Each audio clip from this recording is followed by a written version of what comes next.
Hello everyone and welcome back to the Horror Hut. Before you drift off, it would be a nice idea if you could leave a comment to let me know where you are listening from. Please don't forget to give the video a like and subscribe to the channel. Right, let's get comfy and relaxed, and let's begin. Story 1, Twisted Alley, a maze of shifting shadows. There's a certain kind of quiet that settles over the city just after midnight. I just left my friend's place, a cramped apartment on the third floor of a building that leaned a little too far to one side, like it was tired and ready to slump over.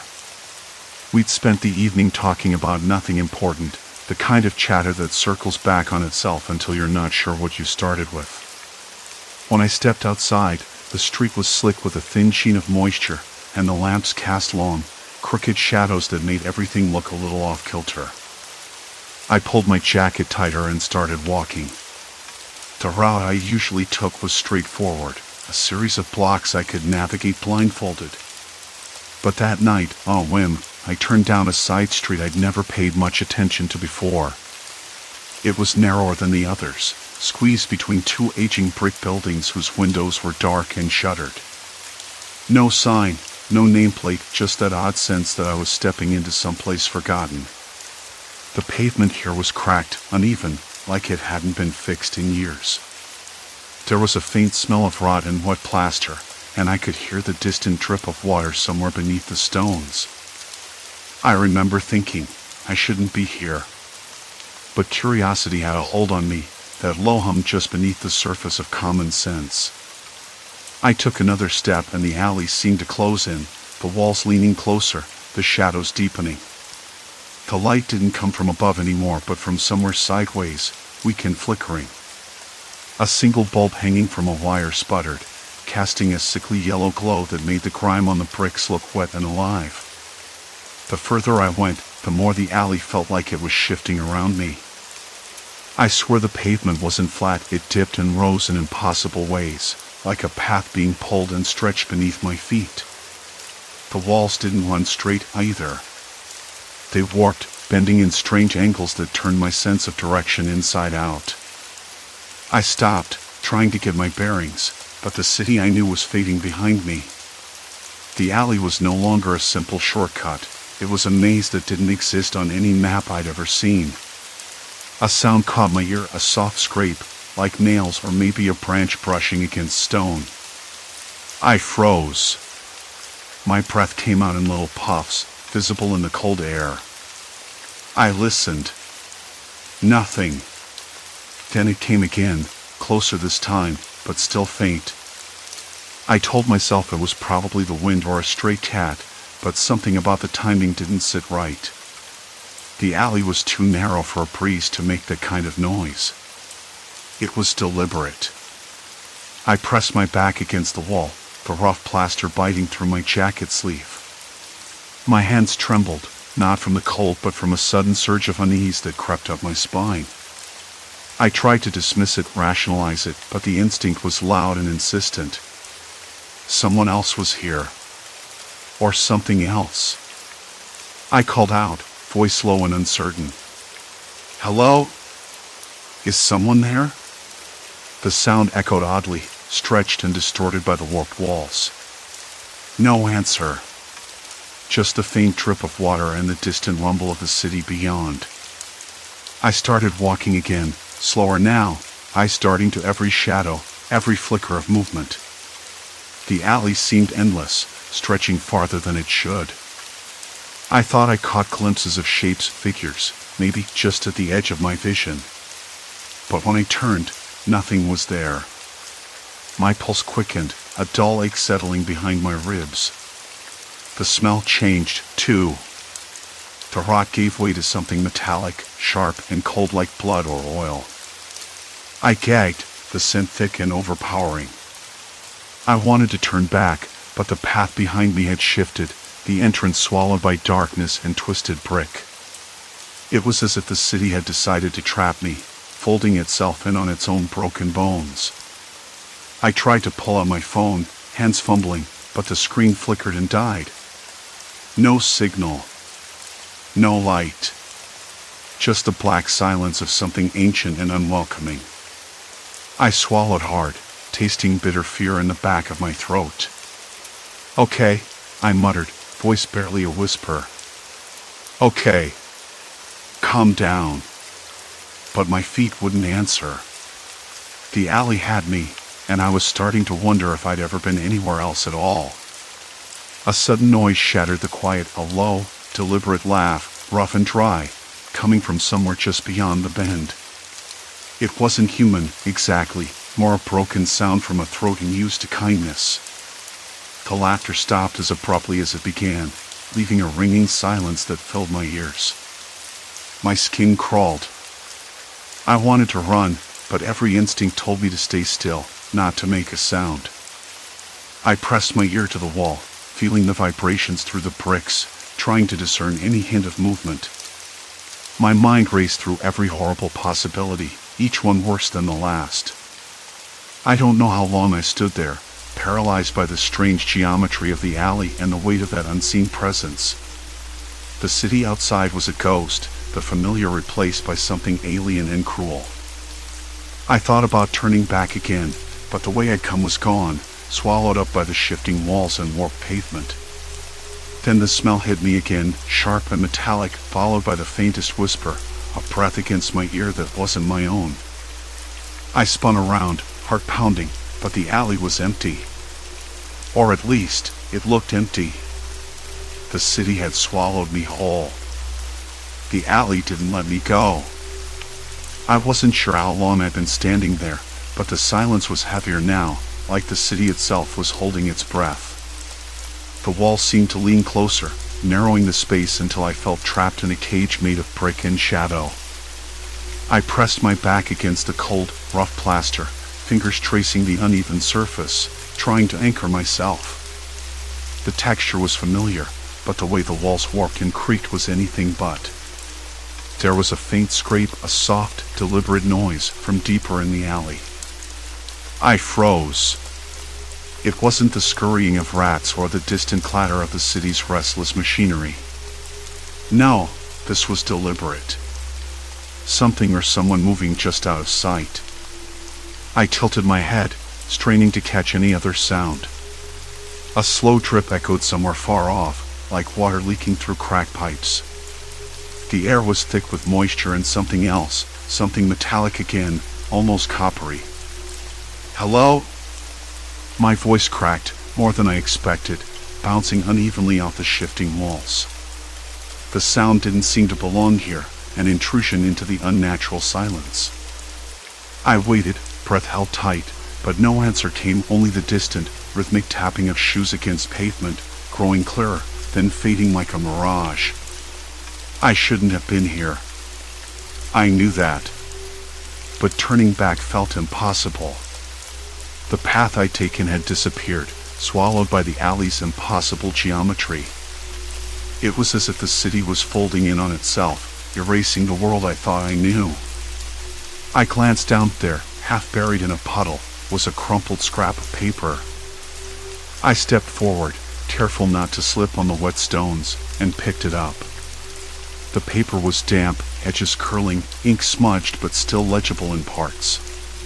Scribbled notes, numbers, and a few words that sent a jolt through me. Shelter, keep moving, don't trust. No signature. No explanation. Just a warning left behind by someone else, someone who'd been here before me. My fingers trembled, but I folded the paper carefully and slipped it into my jacket pocket. I needed to know more. If there was someone else, if others had gotten lost in this place, they might know what was happening. Or what was hunting us, if that was even the right word. I moved forward, each step echoing oddly, like the alley was swallowing the sound that seemed to vibrate in my bones whole and spitting it back distorted. The wall seemed to pulse, shifting between narrow corridors and wider gaps, confusing my sense of direction. I touched a corner and the wall felt damp, my hand leaving wet marks on the rough surface. A sudden gust of cold air made me shiver, though the night wasn't particularly chilly. It carried with it the faintest whisper of voices, too far away to understand but close enough to send a shiver down my spine. I stopped, trying to focus. The voices weren't coming from the alley itself, but from somewhere beyond, behind a rusted metal grate half covered in grime. I crouched and peered through the gaps. Shadows moved inside, flickering with the dull glow of a broken street lamp overhead. Two figures, sitting close together, heads bent low. I could just make out the outline of a face, haggard, eyes darting nervously. "Hey," I called softly, not wanting to startle them. The figures froze, then one stood abruptly and disappeared down a side passage. The other stayed, still hunched, and after a moment I realized they were whispering to themselves, the words too quiet to catch. The space between us felt thick with fear, a tension I could almost taste. I debated calling out again, but something told me to wait. My mind raced. Who were they? Friends? Foes? Or just another lost soul swallowed by this twisting maze? I wasn't sure I wanted to find out. But I couldn't leave without trying. "Look, I don't mean any trouble," I said, voice steadier this time. "I'm just trying to figure out what's going on." Silence. The figure shifted, then slowly rose and took a step toward me. A man, thin, with dark circles under his eyes and a voice rough from too many sleepless nights. "You shouldn't be here," he muttered, eyes scanning the alley like it might collapse any second. "Neither should you," I replied, then added, "Do you know what this place is? Why it's like this?" He hesitated, then shook his head. "No one knows. People come here, get lost. Some never leave." His words hung heavy between us, a promise and a threat all at once. "You've got to keep moving. Don't stop. Don't look back." That sounded less like advice and more like a warning. I glanced behind me. The way I'd come had shifted again, the alley twisting and folding like a living thing. The man's eyes flicked to the same direction, sharp and urgent. "It's changing," he said. "Always changing." "Why?"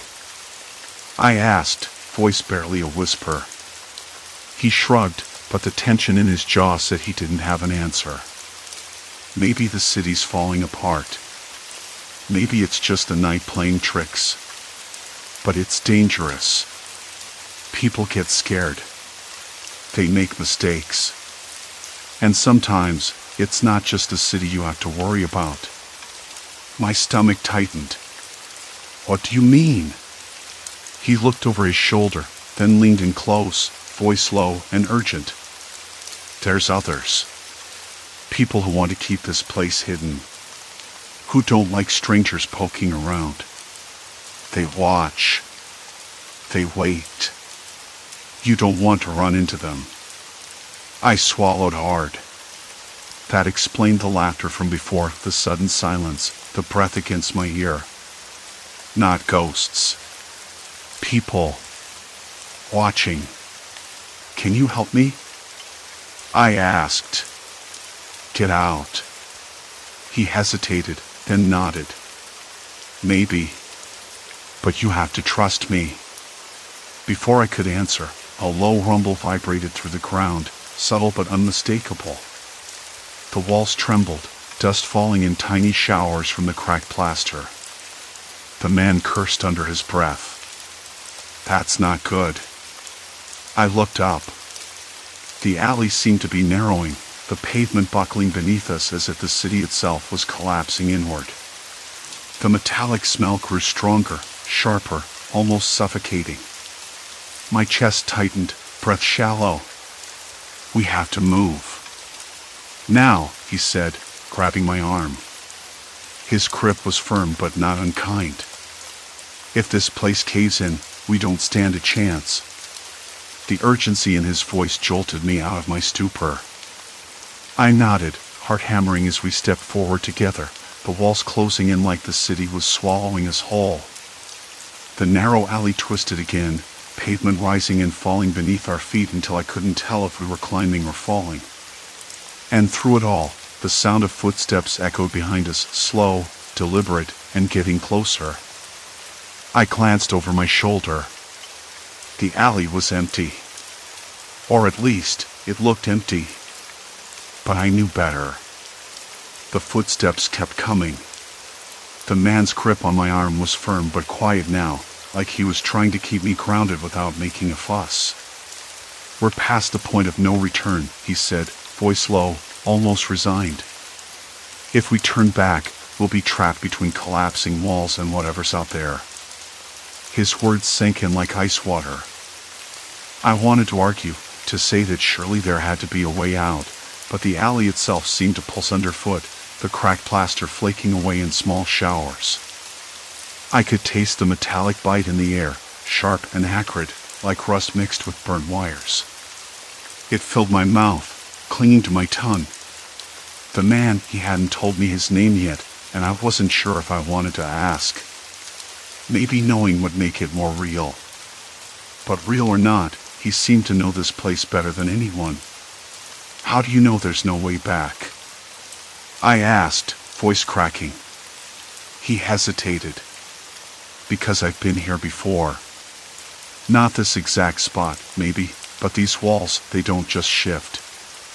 They trap. You step in, and the city rearranges itself around you. Like a maze with no exit." His eyes darted ahead, scanning the narrowing passage. "And something else is following us."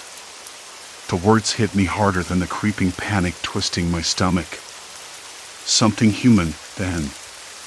Not a ghost or a trick of the mind. A person. Or people. But why?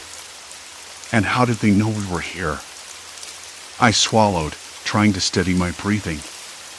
The alleyway's texture changed underfoot, the cracked pavement gave way to patches of slick concrete, cold and unyielding. I slipped once, catching myself on the rough, pitted surface of the wall. The plaster felt brittle, like it would crumble if I pressed too hard.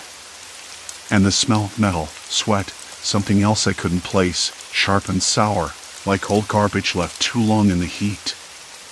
"Listen," the man whispered, "they don't want us to leave." That stopped me. I blinked, trying to clear the fog of disbelief. "Who are they?" He didn't answer. Instead, he pulled me into a narrow alcove, where an old, rusted pipe jutted out from the wall.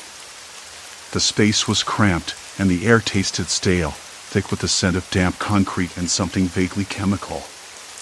We pressed ourselves against the cold stone, backs flat and breath shallow. The footsteps grew louder. Closer. I could hear a faint scrape, like something dragging across the ground. A voice far off at first, then clearer, rough and low. Words I couldn't quite catch, but the tone was unmistakable. Warning, threat, maybe frustration. The man's hand trembled slightly where it gripped my arm. "They're not just following," he said quietly. "They're hunting." The word echoed in my head, dragging all the warmth from my chest. Hunting. Not random strangers or lost wanderers, but predators. And us, prey. I wanted to pull away, to run, but my feet felt glued to the cracked concrete. The alley was closing in, every step forward tightening the grip of the city's collapsing bones. I glanced up, catching a flicker of movement ahead, a shadow shifting against the warped walls. For a second, I thought I saw a face, but the alley twisted again, and it was gone.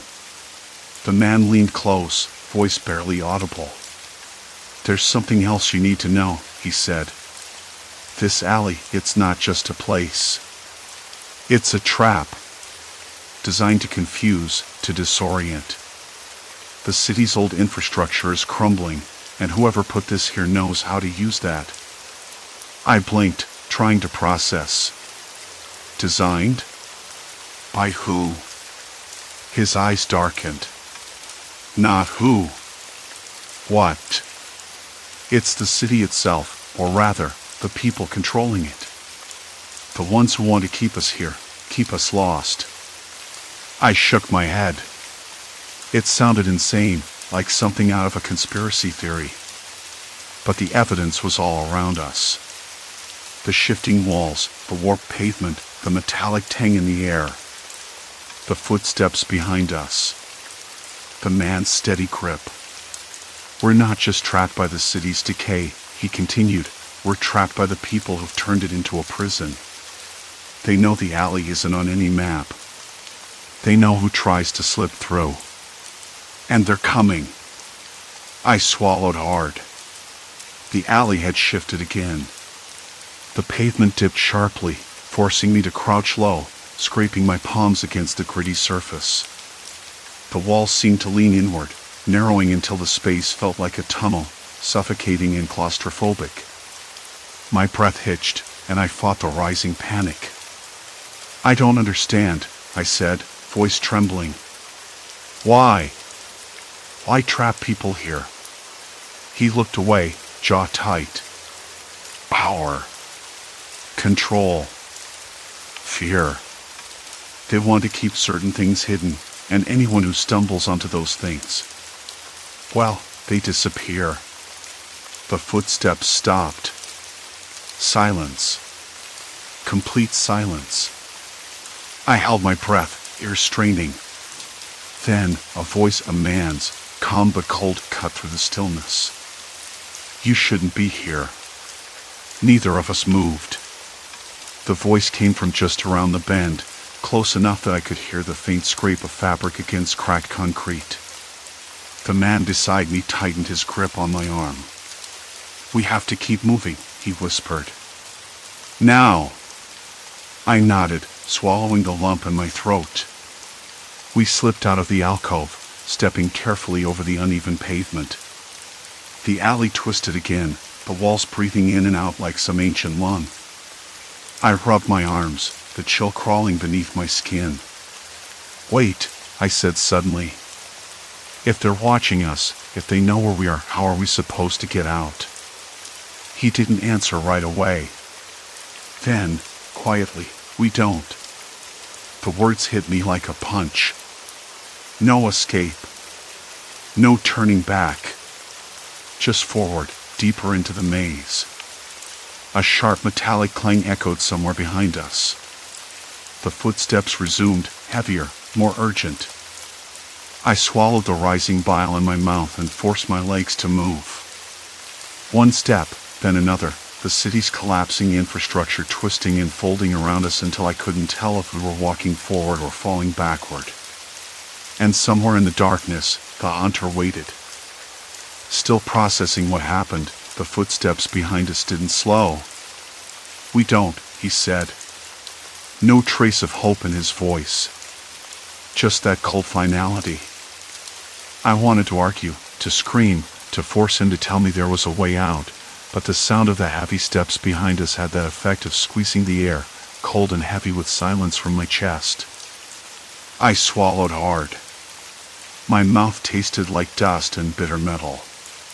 Do you know who's behind us? I asked, voice barely above a whisper. My words fell thin, swallowed by the oppressive night. He shook his head. No idea. Doesn't matter. They want us. That's enough. His eyes darted ahead, searching the shifting shadows, the warped pavement that seemed to pulse beneath our feet. We keep moving. No stopping. I nodded, though every instinct screamed to freeze. The walls around us weren't walls anymore, more like breathing things, pressing closer, their plaster crumbling, loose bricks jutting out like broken teeth. The alley was narrowing, squeezing tighter, and I could feel the cold seeping from the damp stones into my bones. A sudden scrape echoed from the left, a faint, grating noise, like someone dragging a heavy cart over uneven stones. The hairs on my neck prickled. I glanced sideways, catching the flicker of a broken street lamp struggling to stay lit. Its yellow glow threw long, twitching shadows that danced and shifted across the walls. I could almost swear one of the shadows moved against the grain. Did you hear that? I asked, voice shaking. He held up a finger. Shoo, his grip tightened, the pressure digging into my skin. They're close. My breath hitched. I wanted to scream, to bolt, but my legs refused to obey. Instead, I stumbled forward, every step a battle against the nausea rising in my throat. The alley twisted again, folding in on itself, and I lost all sense of direction. I couldn't tell if the ground sloped up or down, if the walls were closing in or stretching away. It was like walking inside a fever dream where nothing made sense. A sudden gust of wind carried a rotten smell, something sour and wet like spoiled food left to rot in the heat. I gagged, covering my mouth with the back of my hand. The man didn't flinch. He just kept moving, pulling me forward. Where are we even going? I whispered, panic creeping up my spine. Somewhere safe, he said. I hope. The word hope hung between us like a fragile thread. I wanted to believe him, but the alley had other plans. The pavement beneath us cracked and buckled, sending a tremor through my legs. I nearly fell. My hand shot out, scraping against the rough plaster of the wall. The texture was gritty, bits of paint flaking off like dry skin. Behind us, the footsteps had multiplied. There were more now, shuffling, uneven, like a pack closing in. I could hear murmurs, low voices, indistinct but growing sharper. Keep quiet, the man hissed. Don't make a sound. I bit my lips so hard I tasted blood. My heart hammered against my ribs, each beat louder than the last. The alley narrowed again, the walls pressing so close I could feel the damp seep into my jacket sleeves. Okay, I said, trying to steady my voice. What now? He stopped abruptly, pulling me into a small alcove cart into the wall, a tiny recess, just big enough for two people to hide. The air was thick and stale, smelling like mold and forgotten things. I crouched down, my knees scraping against the jagged concrete. From our hiding spot, I could see the alley ahead stretch out, empty and silent. But behind us, the voices had stopped. Silence. Complete silence. For a moment, I thought maybe we'd lost them. Maybe the threat had passed. My chest rose and fell in shallow breaths, sweat prickling at my temples. Then a voice cracked the silence. Low, rough, deliberate. Looking for us? The man cursed under his breath. Stay down. I pressed myself against the cold wall, my fingers trembling. The voice was close, too close. Steps shuffled past our hiding spot, slow and deliberate, boots scraping the broken pavement. Maybe they're gone, I whispered. He didn't answer. His jaw was tight, eyes sharp, scanning the shadows. Suddenly, a hand slammed against the wall beside my head. The impact reverberated through my skull. I jerked back, heart leaping into my throat. A voice whispered, harsh and close. You don't belong here. The man grabbed my arm, yanking me to my feet. Move. We bolted from the alcove, the alley suddenly alive with movement. Shadows flickered, shapes darted between crumbling walls. The pavement shifted beneath us, uneven and treacherous. I stumbled, nearly falling. The man caught me, pulling me upright. Faster, he urged, voice strained. Behind us, the chase was on again. The voices multiplied, growing louder, angrier. I could hear the crackle of broken glass underfoot, the scrape of rough fabric against stone. We turned a corner into a wider space, a forgotten courtyard littered with debris and rusted metal. The air was colder here, biting at my skin. The faint hum of city noise was gone, replaced by an eerie silence that pressed in from all sides. Where now? I gasped. Through there, he said, pointing to a narrow opening in the far wall. It looked unstable, bricks missing, wires hanging loose. I hesitated. The passage looked like it might collapse at any moment. No choice, he said. They're right behind us. We darted toward the gap, the man slipping through first. I followed, squeezing through the narrow space, scraping my shoulder against rough stone. Inside, the darkness was almost suffocating. The air smelled of dust and rust, thick enough to taste. I could hear water dripping somewhere, slow and steady. The man crouched, signaling me to do the same.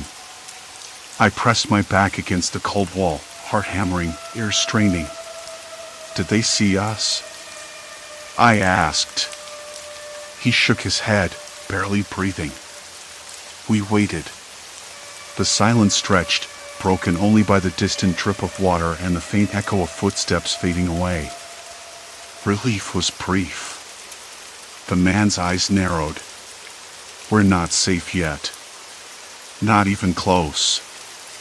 I swallowed the lump in my throat, the taste of fear bitter on my tongue. The walls seemed to close in tighter here, the darkness pressing against my skin, my lungs. I wanted to give up. To scream. To run until I collapsed. But I couldn't. Because whatever was out there, whatever haunted us, was patient. And so was the city. And I was trapped inside both. A faint sound caught my attention, a whisper, almost inaudible, like the rustle of fabric against stone. Then another. Footsteps. Closer. The man grabbed my arm again. We have to move. Now. I nodded, swallowing the rising panic. One step. Then another. Into the dark. We moved when the footsteps had finally slipped away, swallowed by the labyrinthine folds of the alley. I kept my back pressed to the crumbling brick, the rough surface biting through my jacket, while the man's grip on my arm was tight enough to leave bruises. The air smelled stale and damp, like a basement left to rot, and something faintly metallic lingered beneath it, a hint of rust or old blood that I couldn't place but couldn't ignore either. Can you see a way out? I whispered, voice hoarse from holding it for so long. He shook his head, eyes darting sideways, scanning the warped walls that leaned in like towering sentinels. Not yet. But there's a street. I can feel it. I wasn't sure if he meant it literally or if it was some kind of instinct, but I clung to the hope. The alley twisted again, the pavement's cracks sprawling like veins, jagged and uneven beneath my feet. My boots scraped against loose gravel, the sound sharp in the close silence. The wall seemed to breathe, shifting imperceptibly, and I wondered if it was just my mind playing tricks or the city itself was alive in some terrible way. A faint glow slipped through a crack ahead.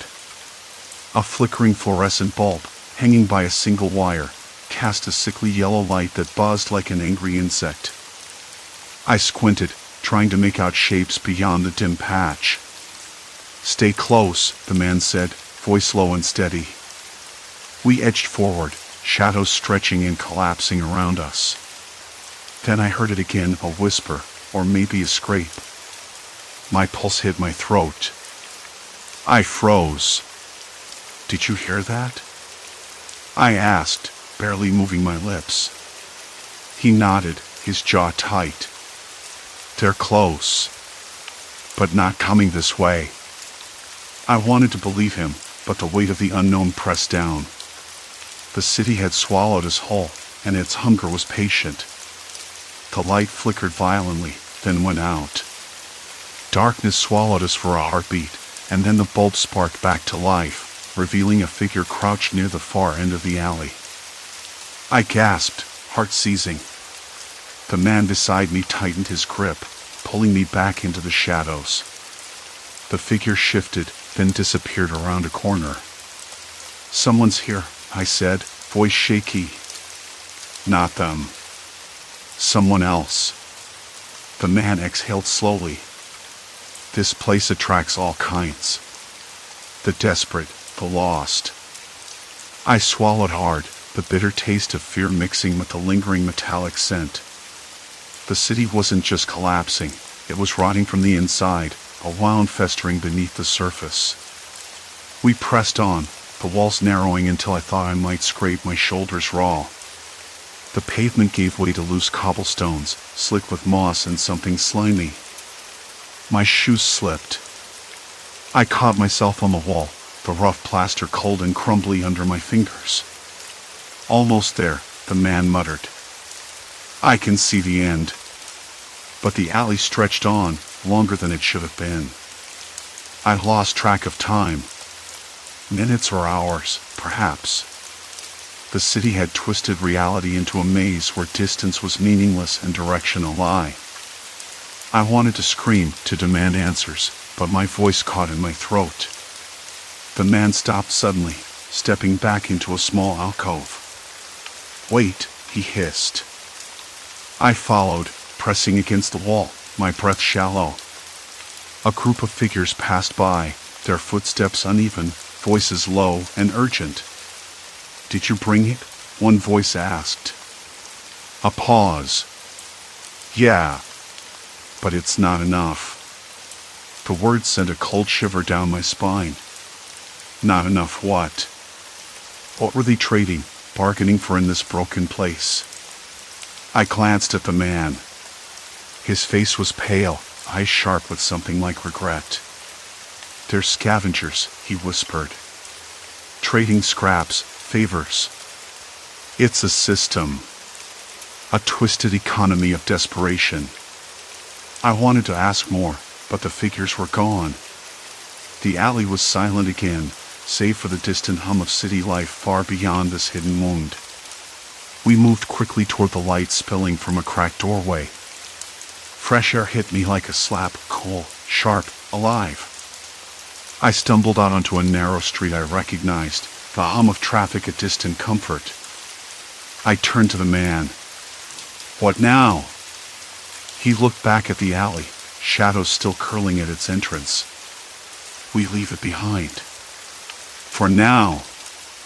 I nodded, but the weight of what I'd seen and heard pressed down hard. The city was a cage, and we were its trapped prisoners, each step forward a gamble against the unknown. The next morning, I woke in my tiny apartment, the events of the night pressing against my mind like a slow ache. The walls around me felt thinner, as if the alley's darkness had seeped in through the cracks. I replayed every moment, every sound, every shadow. Had I imagined the shifting walls? The whispers? Or was the city itself bending reality to keep its secrets safe? I knew one thing. I wasn't the same person who had slipped into that alley. The man's warning echoed in my mind, we're not safe yet. Not even close. It wasn't just about that night. It was about everything that had come before, and everything that would come after. Days passed, and I found myself drawn back to the alley's edge, peering into the darkness like a moth to a flame. No one else seemed to see it, or if they did, they chose to look away. The city moved on, indifferent. But I couldn't. Not anymore.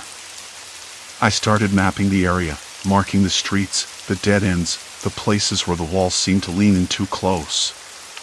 The alley wasn't on any official map, but it existed in the spaces between, where the city's cracks were widest. And in those cracks, people slipped through lost, hunted, bargaining with shadows. I realized then that the horror wasn't some monstrous creature lurking in the dark. It was the city itself, a place where the infrastructure was failing, where desperation bred quiet violence, and where the human mind could twist and turn until it no longer trusted its own senses. I thought about the man, his eyes full of stories he wouldn't tell, his body tense with years of running. There was something broken in him, something that mirrored the city's decay. I wondered if I was broken too. The alley had shown me a truth I couldn't unsee. The city was alive in its own way, but not with ghosts or demons. It pulsed with human fear, hope, and cruelty. It was a maze of survival, where every step was a choice between surrender and resistance. I don't know if I'll ever fully escape that alley. Not really. Its echoes have settled inside me, a constant reminder that some places and some parts of ourselves can never be mapped or understood. But I'm still here. still moving forward. And maybe that's enough. The city waits, patient as ever, but so am I. Story 2, Bruises of Harrowsfield, a town's silent blight. The first thing I noticed was the bruise. I pushed myself up in bed, the mattress creaking under the shift. Morning light filtered through the slats of the blinds, casting narrow stripes across the room, with its faint smell of dust and decay. Outside, the usual hum of a town waking up, cars sputtering to life, a dog barking somewhere distant, the faint scrape of a broom against concrete. The smell of damp earth from last night's rain snuck in through the cracked window. I could taste the stale tang of coffee I'd forgotten to finish on my tongue. I stared at my arm a moment longer, then rolled over to the other side, careful not to touch the bruise again. My skin was mottled with the same pale bruises, splotchy and subtle, on my ribs and shoulders. I'd been waking up like this for months now, since the bruises first appeared, but no one could explain them. Not the doctors at the clinic, not the pharmacists at Miller's, and certainly not the neighbors who all said the same thing. It's nothing. Just something in the water, maybe. Everyone here had a theory. None made sense. The town Harrowsfield had a way of settling into you, like a slow fog rolling over a quiet lake. A place where things didn't move fast, where everyone knew everyone else's business but pretended they didn't. I'd lived here all my life, which meant I knew the rhythms of the place better than I liked.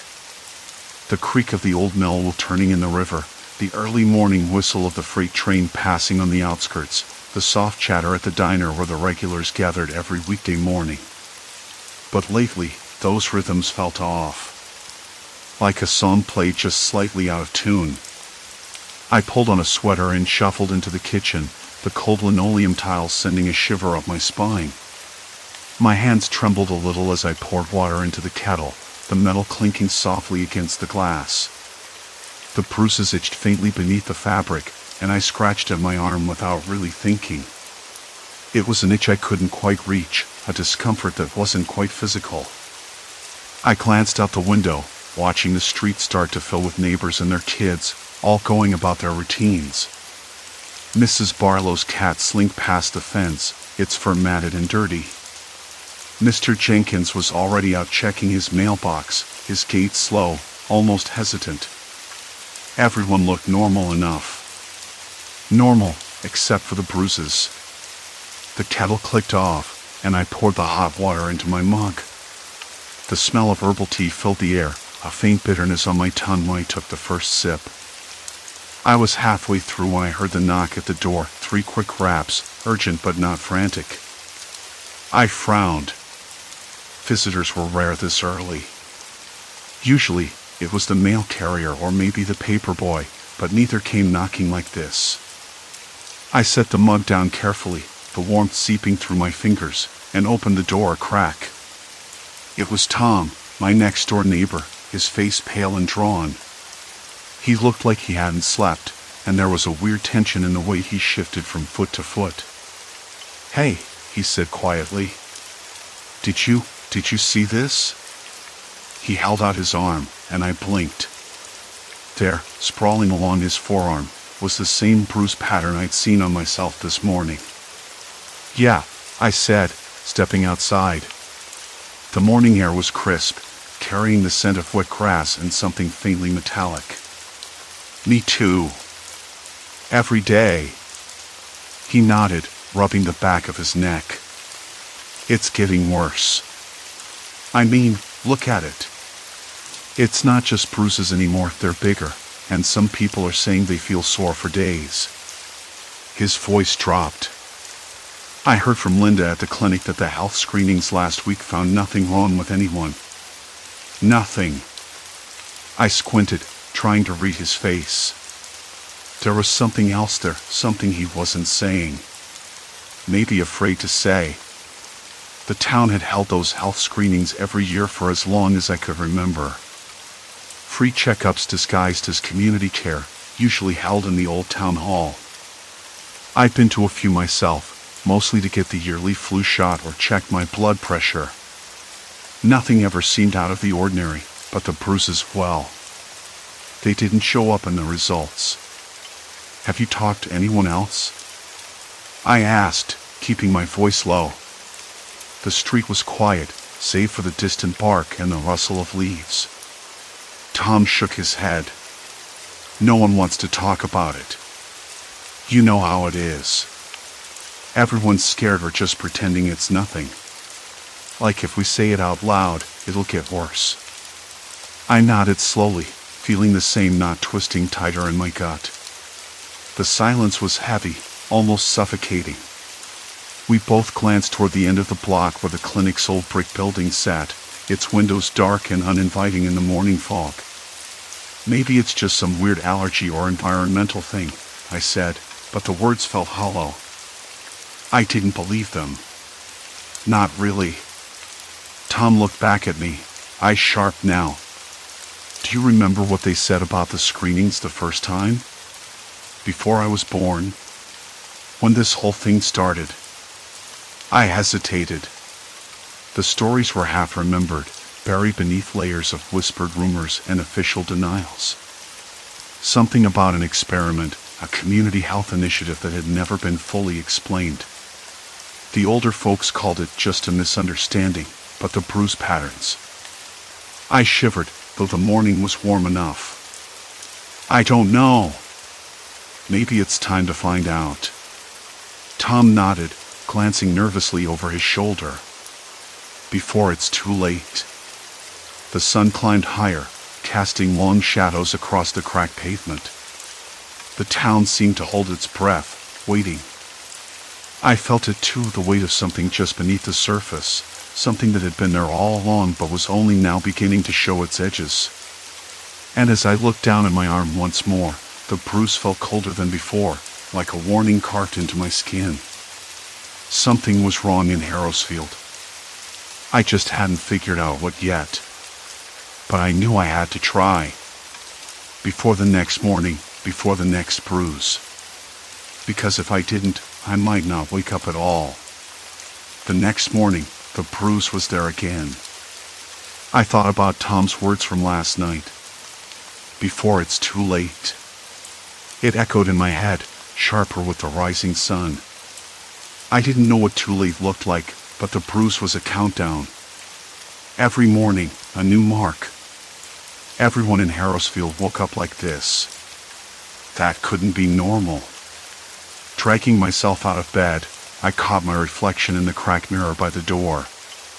My eyes looked tired, rimmed red where I'd scratched at a stubborn itch. The bruise seemed to pulse faintly under the pale skin. A reminder that whatever was happening wasn't just in my head. I dressed quickly, grabbing an old hoodie that smelled faintly of Tom's cologne. Outside, the town was just waking up. The usual quiet hum of early morning birds chirping, a distant lawnmower sputtering to life, the clink of a coffee cup somewhere down the street. But beneath all that, I felt it again. That tension. Like the whole place was holding its breath, waiting for something. I met Tom at the corner cafe, the one with the chipped green paint and the faded open sign that swung unevenly in the breeze. He was already there, hunched over a steaming cup, ice darting nervously every few seconds. The bruise on his arm was newer than mine, a fresh purple blotch blooming near his wrist. I checked the town archives, he said as soon as I sat down. Not much, but there's something about those health screenings. They weren't just random checkups, like they told us. I frowned, stirring my coffee so hard the spoon clinked against the cup's edge. The taste was bitter, burned my tongue a little. What do you mean?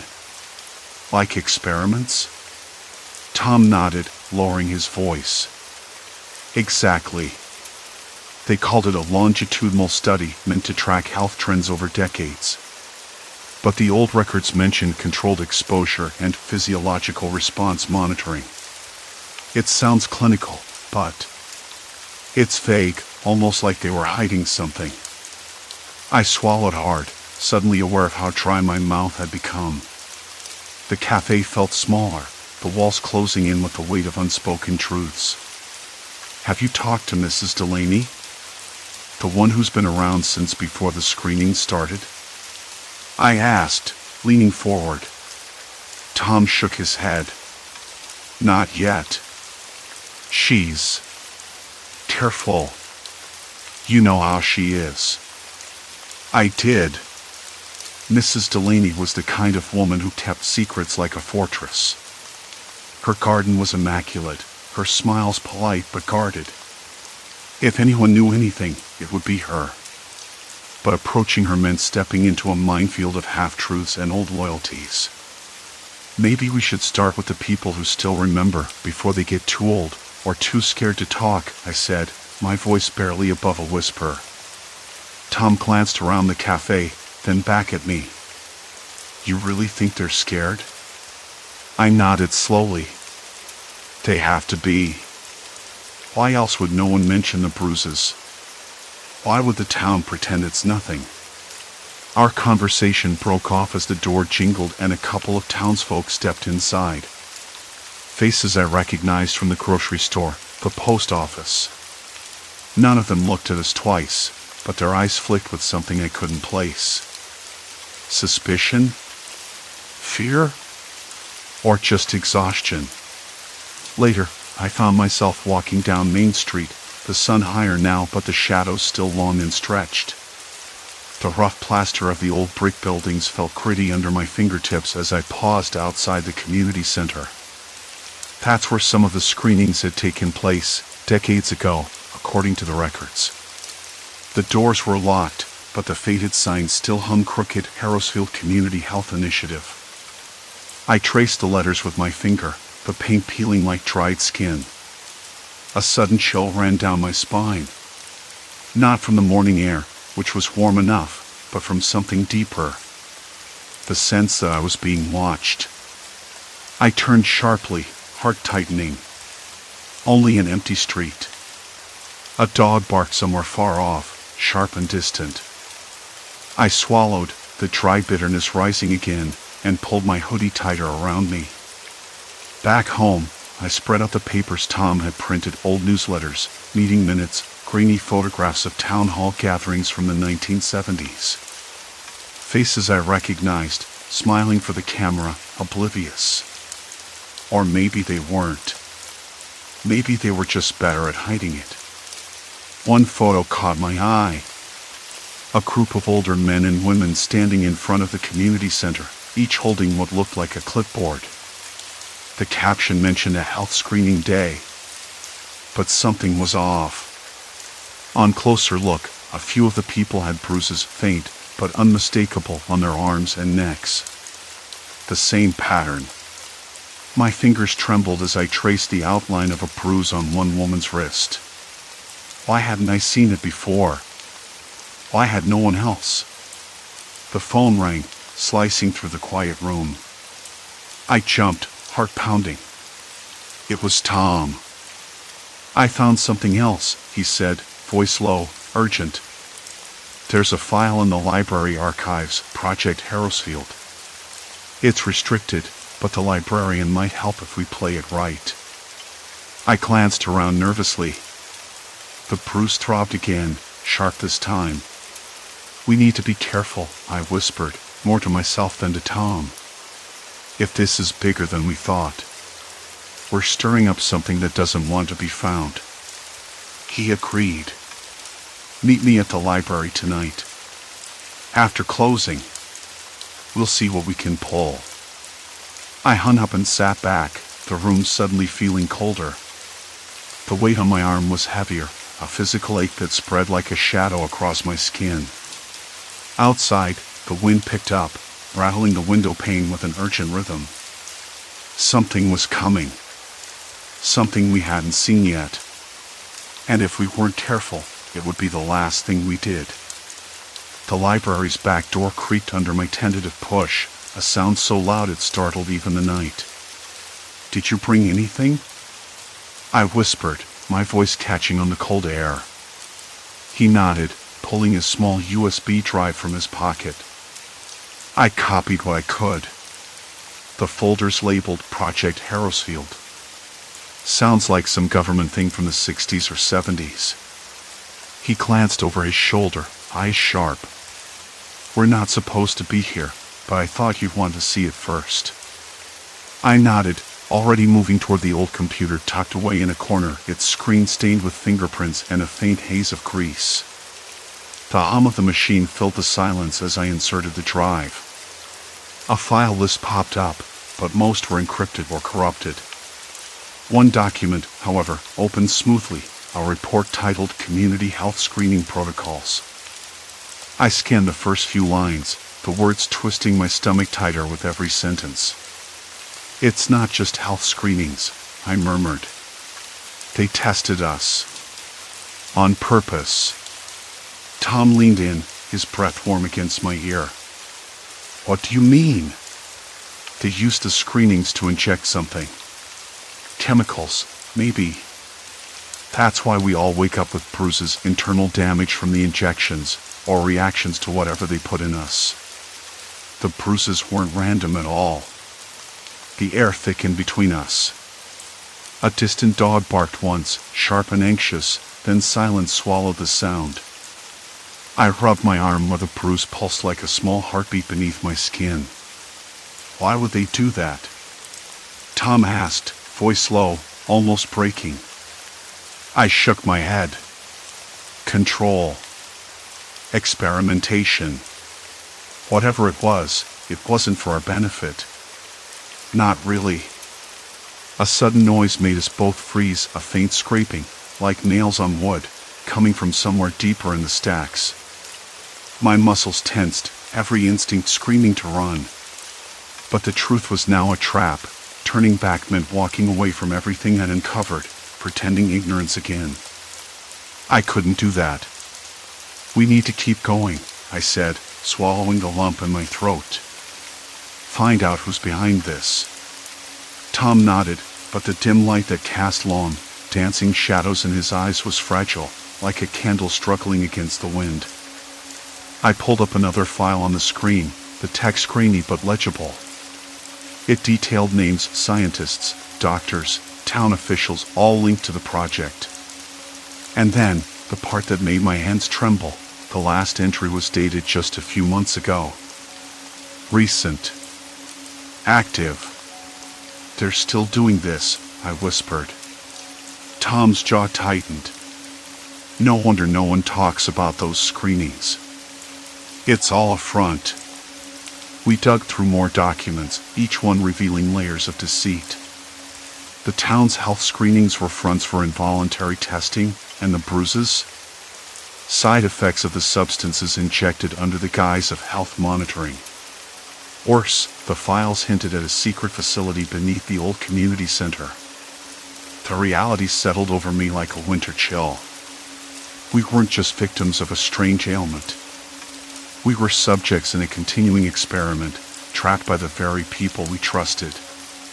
I glanced at Tom. "We have to warn someone." His laugh was hollow. "Who?"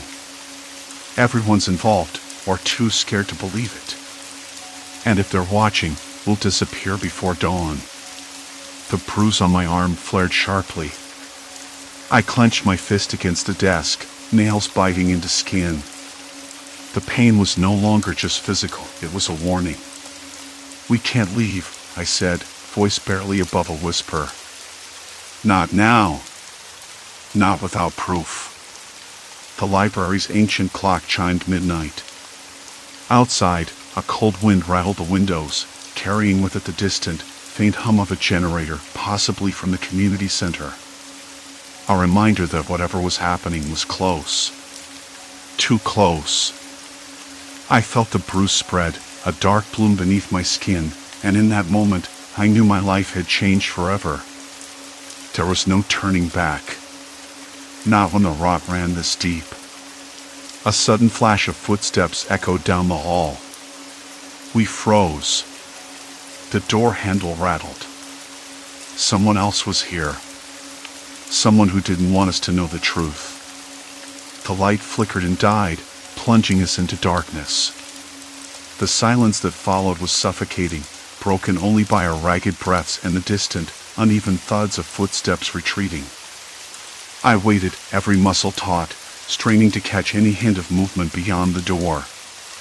The darkness clung to us like a shroud, thick and impenetrable, but I refused to let it swallow the truth we uncovered. "Did you see who it was?"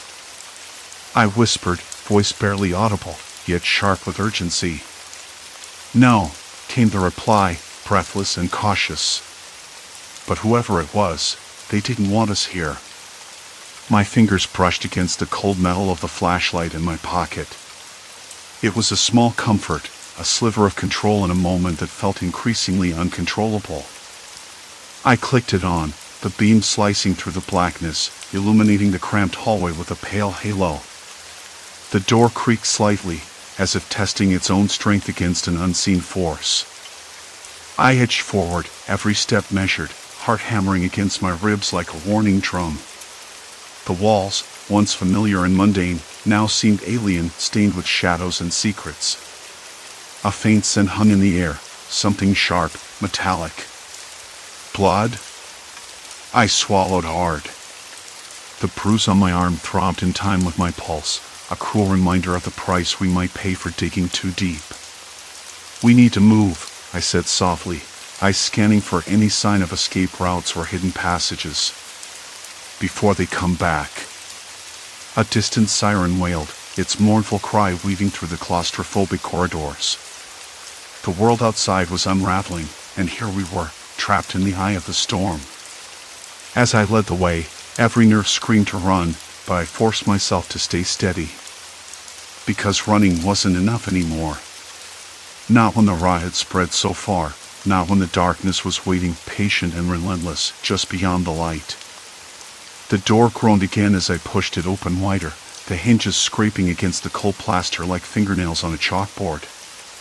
Ahead, the corridor stretched into darkness, the flickering overhead light casting broken shadows that danced with every flicker.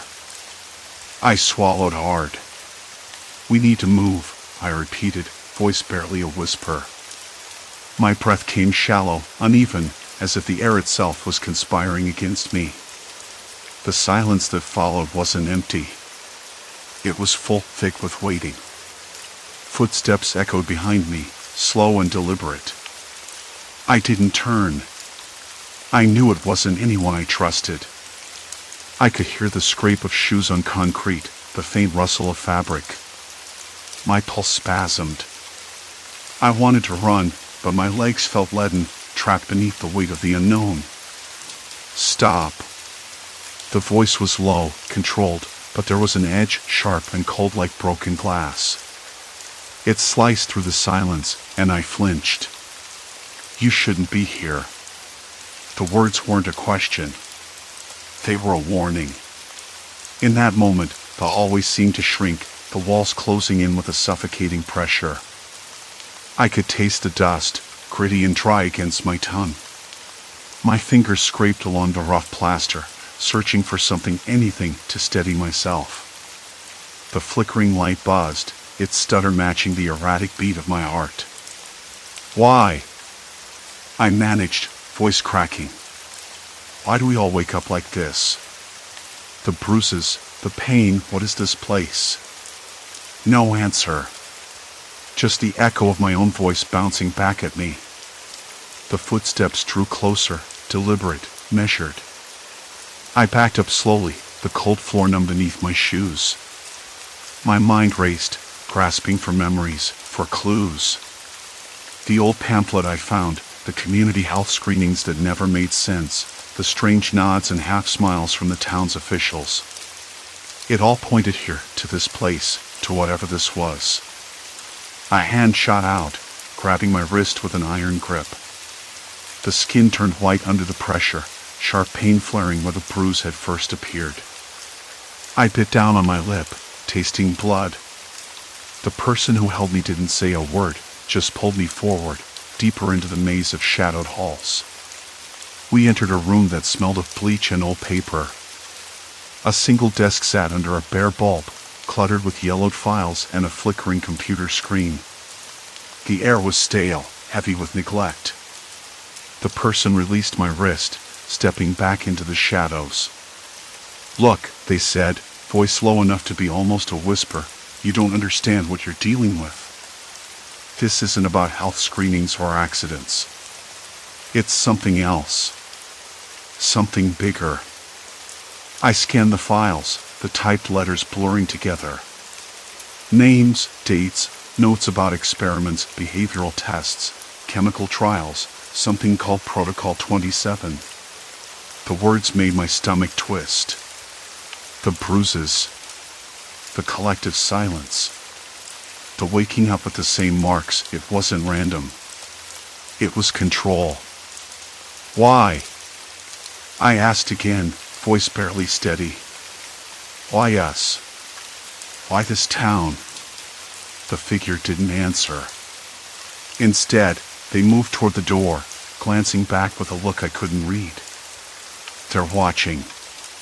They always are. You need to leave. Now." I hesitated, torn between the urge to run and the need to understand.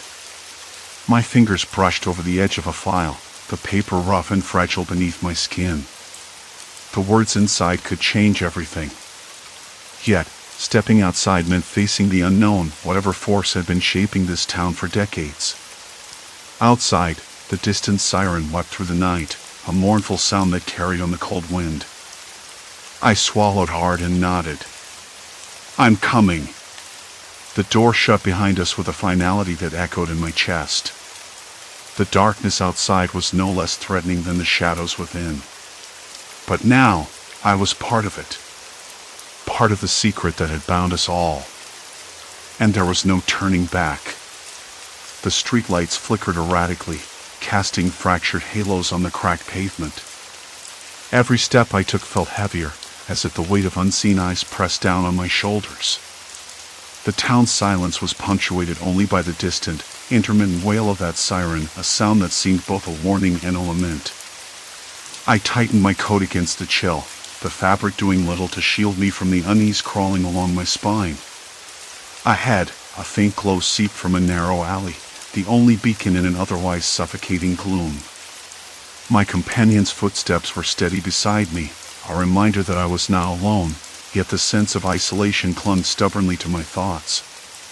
Memories of whispered rumors and half-forgotten warnings swirled in my mind, tales of disappearances, of shadows that didn't quite belong to the night, of a force watching, waiting. We paused at the alley's mouth. The air smelled damp, tinged with something metallic and raw. I glanced back once, catching the dim outline of the town behind us, its secrets locked tight as ever. Then, steeling myself, I stepped forward. The walls closed in, the darkness thickening, but with each footfall, a fragile resolve built within me. This was more than curiosity now, it was a necessity. To unravel the town's grip, I had to walk deeper into its heart, into the unknown that had shaped us all. Shadows shifted, whispering fragments of forgotten tales, urging me onward. The alley swallowed us whole, the damp air clinging like a second skin. We reached the end of the alley where a rusted door leaned slightly ajar, its hinges groaning like a slow breath. I pushed it open, the scent of old paper and stale disinfectant washing over me. Inside was a cramped office, dim light flickering from a single bulb overhead that buzzed like it might give up at any second. Filing cabinets lined one wall, their drawers half open as if someone had fled in a hurry or never bothered to close them properly. The floor was littered with yellow papers and broken glass, crunching beneath our feet. I knelt down, pulling a brittle folder from the mess. The label was faded but unmistakable, Community Health Initiative Project Log. My hands trembled slightly as I flipped through the pages. Handwritten notes, typed reports, all dated back decades. There it was, the experiment. A health screening program that promised to monitor the town's wellness but had slipped into something darker, something secret and cruel. The bruises. The synchronized injuries. They'd been deliberate, side effects of whatever injections or treatments had been administered under the guise of care. I felt a sharp sting in my arm and realized I was clutching the folder too tightly. The realization hit hard. Our town had been a test subject all along, every one of us unwilling participants in a long-forgotten trial. The silence, the collective amnesia, the same bruises on every waking body, none of it was random. They'd engineered this, wrapped it in community trust and smiles, then disappeared, leaving us with the scars. My companion exhaled sharply. "So, what now?" His voice was low, wary. "I don't know." I swallowed hard, the weight of the truth settling like a stone in my chest. We can't just tell everyone. They won't believe us. And even if they did, what then? Who do we turn to when the people who are supposed to protect us are the ones who betrayed us? The room seemed to close in, the walls pressing closer with every breath. I caught a glimpse of my reflection in a shattered window pane, pale, eyes rimmed red from sleepless nights, bruises still fresh beneath my sleeves. The town looked back at me, broken and silent. "We need proof," I said finally. "Something concrete. Something that can't be ignored." He nodded slowly. "And if we find it, then maybe we have a chance. Maybe we can break the silence."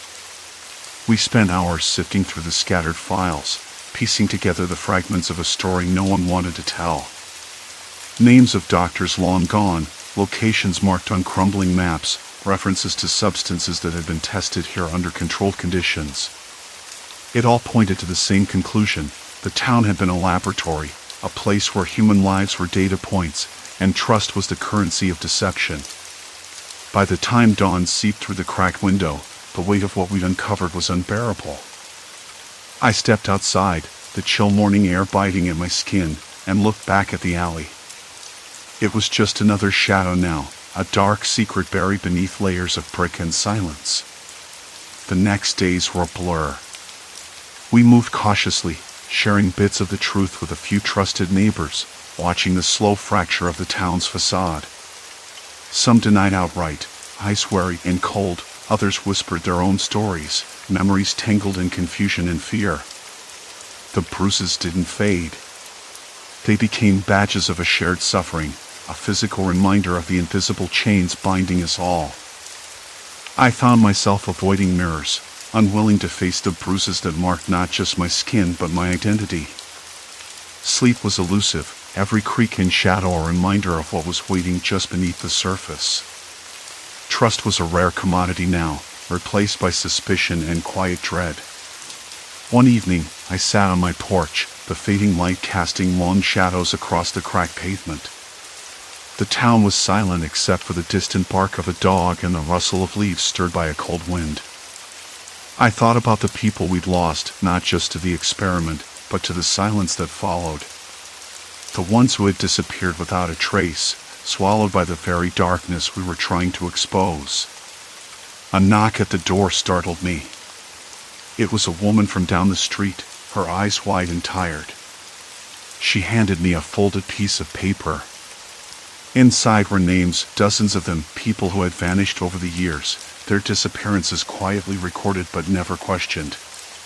"We have to keep going," she said. "For them." Her words settled in my bones. This wasn't just about uncovering a secret anymore. It was about reclaiming a future from the ruins of the past. In the weeks that followed, the town changed. Not overnight, but slowly. Walls that had held secrets began to crumble. Conversations sparked in hushed tones, glances exchanged with new understanding. The bruises remained, stubborn and raw, but they no longer felt like a curse. They were a call to action, a shared wound that connected us in a way silence never could. I'm not naive enough to think this is over. The experiment's echoes will linger, a constant reminder of the price we paid for silence. But there's something else now, a fragile hope, a resolve born from pain and truth. I've learned that fear can be a cage, but it can also be a key. The bruises on my skin will fade eventually, but the scars they left on my soul have changed me. I won't forget. I can't. The town is still tight-knit, But the ties are different now. We've been broken, yes, but also awakened. And as the sun rises over the cracked streets, I'm beginning to think that maybe, just maybe, we'll find a way to heal. Silence. Complete silence. And then, finally, a whisper. Story 3, Silent Statues, Watching Eyes in the Studio. I never thought a single afternoon could unsettle me so thoroughly. Her studio was tucked away in an old warehouse district, a place where the air always smelled faintly of machine oil and dust, even when the weather was warm. The building's brickwork was cracked, uneven, and the windows were smeared with layers of grime that filtered the sunlight into a dull gray. I remember the creak of the front door as I pushed inside, the way the floorboards moaned beneath my boots, and the smell of turpentine mixed with something else, something sharp, almost metallic. The artist didn't greet me at the door. Instead, I heard the soft scrape of a brush on canvas before I spotted her, a woman with a mess of dark hair tied loosely back, paint smudges on her hands and forearms. She barely looked up, nodding once when I introduced myself. Her studio was cluttered but lived in. Canvases leaned against walls, some covered with sheets, others half-finished portraits of faces I couldn't quite place. The faint hum of a radio played classical music low enough to be just background noise. "You want your portrait done here?" she asked without turning around. Her voice was calm, almost too calm, with the faintest trace of something I couldn't name. Curiosity, maybe. Or caution. I nodded, feeling a bit ridiculous sitting there in my jacket, trying to appear patient. Yes. I wanted to feel real. Not just a copy. She finally looked up, her eyes sharp beneath heavy brows. "Real is tricky. You're sure you want that?" I gave a half smile. "I want to see myself differently." That was the beginning of something I didn't yet understand. The sessions were slow. She worked in silence mostly, except for the occasional question about a detail, how the dim light that cast long, dancing shadows hit my cheek, the way my hands rested on my knees. I noticed how carefully she arranged her brushes, mixing colors with a precision that felt almost obsessive. The air in the studio was thick with the scent of oil paint and an underlying musk that made my skin crawl just a little. After the second session, I started noticing little things out of place. A canvas that had been leaning against the left wall was now slightly angled, as if someone had brushed past it. I chalked it up to the artist moving things around when I wasn't looking. But then, the faintest footprints appeared on the dusty floor near the window, too small and too neat to be mine. I checked my shoes. They were clean, but the prints suggested a socked foot or something softer. I mentioned it casually the next time I was there. "Hey, did you move this canvas? It looks different." She glanced over her shoulder, a flicker of something like annoyance or maybe surprise crossing her features. "I keep things where they need to be." "You sure you're not imagining it?" I shrugged. "Maybe. The light's weird in here." She didn't press it, but I caught her watching me a little longer than usual. That made me uneasy. I told myself it was nothing, just the kind of hyper-awareness you get when you're in a strange place. One afternoon, I arrived earlier than usual. The sky was overcast, and a cold wind rattled the studio's old windows. The artist wasn't there. The studio was empty except for the faint hum of the heater and the smell of damp plaster. I wandered over to the canvas she'd been working on. My portrait. It was halfway done, but something about it unsettled me. The eyes looked too sharp, too knowing, as if they were watching me instead of being painted. I stepped back, and that's when I noticed it, the faint outline of a small lens embedded in the corner of the canvas frame. My breath caught. I crouched, running my fingers over the wood's rough edge. There was no mistaking it, a camera, hidden in plain sight. I stood up quickly, my skin prickling with a cold sweat. Why would she do that? I wasn't just a subject in a painting anymore. I was a watched thing. The thought made the room feel smaller, air heavier. I checked the rest of the studio, moving canvases, tapping walls. There were more tiny lenses tucked behind paint jars, inside light fixtures, even inside the brushes she used. I had to leave. I wanted to slam the door behind me, but the sound felt too loud, too exposed. Outside, the air was fresher, colder, but the unease followed me like a shadow. That night, I sat in my apartment, the taste of cold coffee lingering on my tongue and the faint sound of traffic beyond my window. I kept thinking about the artist, her quiet smile, the way she never really looked away from me during those sessions. Had I been her subject all along? Not just for art, but for something else? I know how that sounds. Paranoia is a slippery slope. Maybe I was just tired, or the city's dampness was getting to me. But the cameras, they weren't a mistake. They were deliberate. I didn't know what she was watching for, or why. But I realized then that the portrait wouldn't just capture my face. It had become a window, one she was watching me through, stroke by stroke. And I wasn't sure if I wanted to be seen. A shiver ran down my spine as I glanced toward the corner where the lens hid, feeling exposed beyond the canvas, vulnerable in ways I hadn't anticipated. The next morning, I woke up still tangled in the shadows of the night before. I forced myself out of bed, the floor cold beneath my bare feet. The city outside was waking up, distant sirens wailing, the faint hum of early traffic, a dog barking somewhere too far to pinpoint. I dressed quickly, pulled on a jacket even though the sun was already creeping through the window.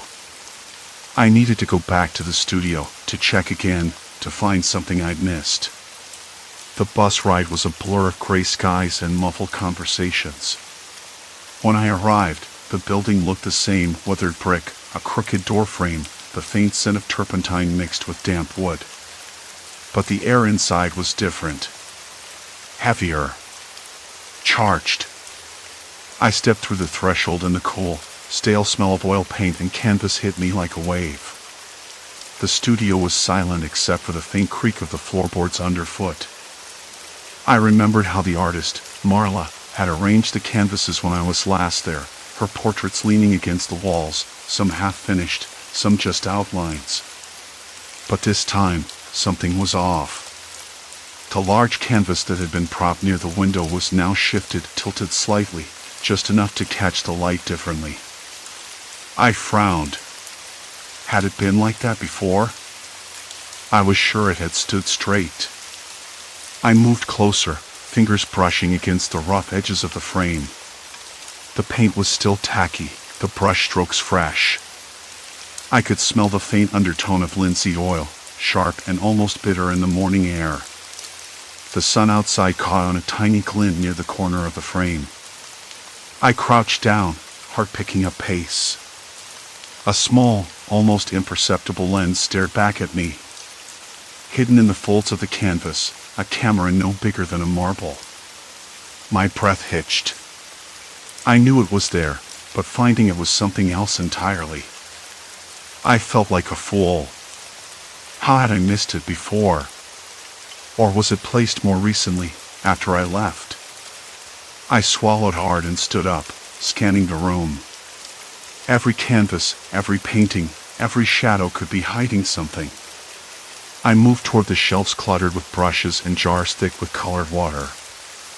I lifted a jar, the glass cool and smooth to the touch, and caught a flicker of movement out of the corner of my eye. Footsteps. Soft, deliberate, coming from the back room. I froze. My pulse hammered in my ears. The studio was supposed to be empty. Marla had told me she'd be out for the morning. But someone was here. I crept toward the door, pressing my ear against the rough wood. The footsteps stopped. Silence. Complete silence. Then a faint shuffle.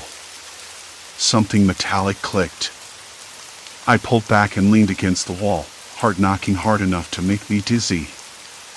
Who else could be here? The The thought pricked through my skin like icy needles. I wasn't sure if I wanted to find out. Finally, I whispered, "Marla?" No answer. I peeked around the corner and saw nothing but a narrow hallway leading to a cluttered kitchenette. The place looked untouched, except for a small envelope lying on the counter. I crossed the room, the floorboards creaking underfoot, and picked it up. The paper was thick, off-white, and smelled faintly of lavender and dust. Inside, a note in Marla's meticulous handwriting. "If you're reading this, you found the cameras. I hoped you wouldn't. I'm sorry it has to be this way. There is more to see, more to understand. Don't trust the eyes you think are watching." I blinked. The message was cryptic, unsettling. More to understand? I muttered, running my fingers over the words. The handwriting was elegant, almost delicate, belying the tension beneath. A sudden noise made me jump. The front door slammed shut somewhere behind me, the sound sharp and echoing. I spun around. No one. The studio felt colder now. The sunlight filtering through the dusty windows seemed weaker, like the walls themselves were closing in. I felt a trickle of sweat at my hairline, the back of my neck prickling. I needed to find out what Marla meant, but I also needed to be careful. I decided to search for the cameras systematically. If she was watching me, I wanted to turn the tables, to see everything she saw, every angle, every frame.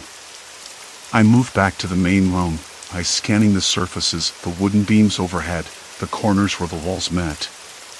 Small, dark dots caught my attention here and there. Tiny holes drilled into the plaster. I crouched, running my hand over the floor by the baseboards. The faint imprint of footprints in the dust. Someone had been pacing here, waiting. My fingers trembled slightly as I pulled out my phone and opened the flashlight app. The narrow beam cut through the gloom, illuminating edges and crevices. Behind a thick curtain, I spotted the glint of another lens, camouflaged against the fabric's folds. I leaned in closer, heart racing. "Why?" I whispered, voice barely audible. There was no answer, just the sound of my own breathing and the distant rumble of traffic. I pulled back and moved toward the easel where my portrait sat, half finished. The paint still wet, the colors vivid, a strange, intimate record of me, captured in every brushstroke. I reached out, fingertips brushing the canvas, feeling the texture, the ridges of paint. And then I noticed it, a tiny black speck near the frame's edge. Another lens. My stomach clenched.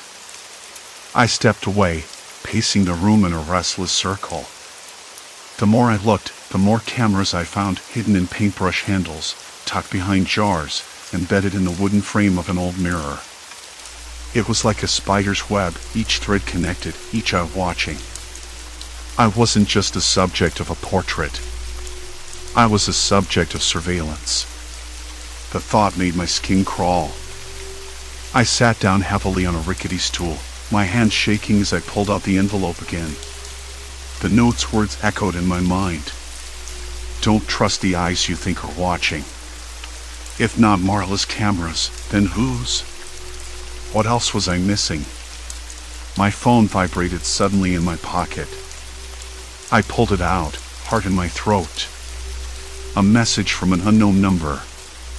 Stop looking. You don't know what's at stake. I stared at the screen, the words burning into my vision. The shadows deepened around me. The studio was no longer a refuge or a place of creation. It was a trap, and I was caught in its center. Outside, the city moved on, indifferent, noisy, alive. But here, in this cramped, paint-scented room, the walls whispered secrets I wasn't sure I wanted to hear. I slipped the envelope and my phone into my pocket. I had to find Marla, or at least confront her. But as I turned toward the door, a sudden noise behind me made me freeze, a soft creak, like a floorboard shifting under weight. I wasn't alone. Silence. You're part of the canvas now. My breath caught. The door clicked shut, and I realized I might never leave this studio the same way I came in. The creak came again, soft and deliberate. Not the random groan of old wood settling, but something deliberate like a footstep paused, waiting. I didn't move. My breath caught somewhere near my ribs, shallow and quick. The studio, once a cavern of quiet creativity, felt suddenly claustrophobic, like the walls were inching closer, pressing in with every heartbeat. I scanned the dim corners, the shadows pooling under the heavy drapes and behind the cluttered shelves. Nothing moved. Still, the air had changed. It smelled metallic, faintly acidic, like the tang of old paint thinner mixed with something else, something sharper. I edged toward the door, every muscle taut. My fingers brushed the envelope in my pocket, the note inside folded tight but pulsing with urgency. The message on my phone blinked silently, a ghostly pulse in the dark. Stop looking. You don't know what's at stake. That warning had settled into my bones overnight, a warning that felt more real now, more immediate. I didn't know who was watching me, but I could not shake the feeling that I was no longer just the subject of a painting. I was the subject of an obsession. The door was just ahead, the knob cold under my palm. I hesitated, then yanked it open. The hallway beyond was empty, illuminated by the sickly yellow glow of a single flickering bulb. I stepped out, the floorboards creaking beneath my feet. No sign of anyone. No footsteps. No whisper of breath. I leaned against the peeling plaster wall, heart still thudding like a drum. The city's distant hum seeped through the cracked window, the occasional bark of a dog, sirens wailing far off. Life moving on without me. But I wasn't going anywhere. Not yet. The truth was there, buried somewhere in this studio's layers of paint and dust. I just had to find it. The next morning, exhaustion clung to me like a second skin. I woke with a dry mouth and an uneasy tightness between my shoulder blades. The studio I'd transformed overnight in my mind from sanctuary to prison. Every surface seemed to watch me, every canvas hiding secrets. I forced myself back inside, the heavy wooden door creaking shut behind me. The light was harsher now, midday sun slanting through grimy windows, casting long shadows across the scattered brushes and paint tubes. I needed answers. I started where I hadn't looked closely before, the canvases themselves. They were still leaning against the far wall, some half-finished portraits, others abstract swirls of color. But something was off. The largest canvas, the one Marla had been working on when I arrived, wasn't where I'd left it. It had shifted slightly, angled away from the wall, as if someone had pulled it out just enough to peer behind. I knelt down, brushing dust from the floor. Faint footprints marred the grime near the baseboard, small, delicate prints, like bare feet or soft slippers. They stretched from the corner beneath the canvas toward the doorway. I stood abruptly, a chill racing down my spine. How long had someone been sneaking around here? And why? My mind raced, piecing together what I'd seen before, the subtle changes in the studio, the inexplicable shifting of things, the strange feeling of being watched. Marla. She was the only other person with access. But why would she watch me through hidden cameras? What was she hoping to capture beyond my likeness? I moved back to the canvas, running my fingers along its rough edges, looking for any signs of tampering. That's when I saw it, a tiny hole, almost invisible, drilled into the stretcher frame, hidden beneath the thick layers of paint and gesso. I crouched closer, the faintest glint of glass catching the light. A camera lens. My breath caught. My fingers trembled as I traced the wiring that disappeared behind the frame, sneaking into the wall. Someone had been recording me all along, watching every move, every expression. The studio wasn't just a place of art.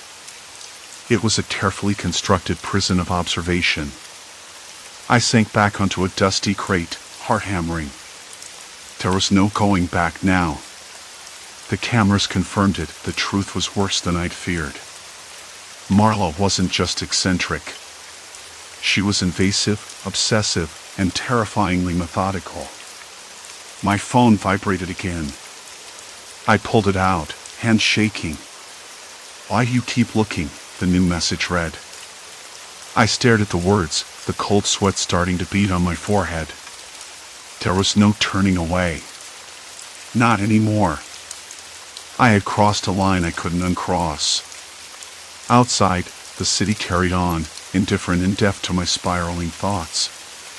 But inside the studio, the walls seemed to close tighter, the air thicker, heavier with the weight of eyes I couldn't see but felt burning into my skin.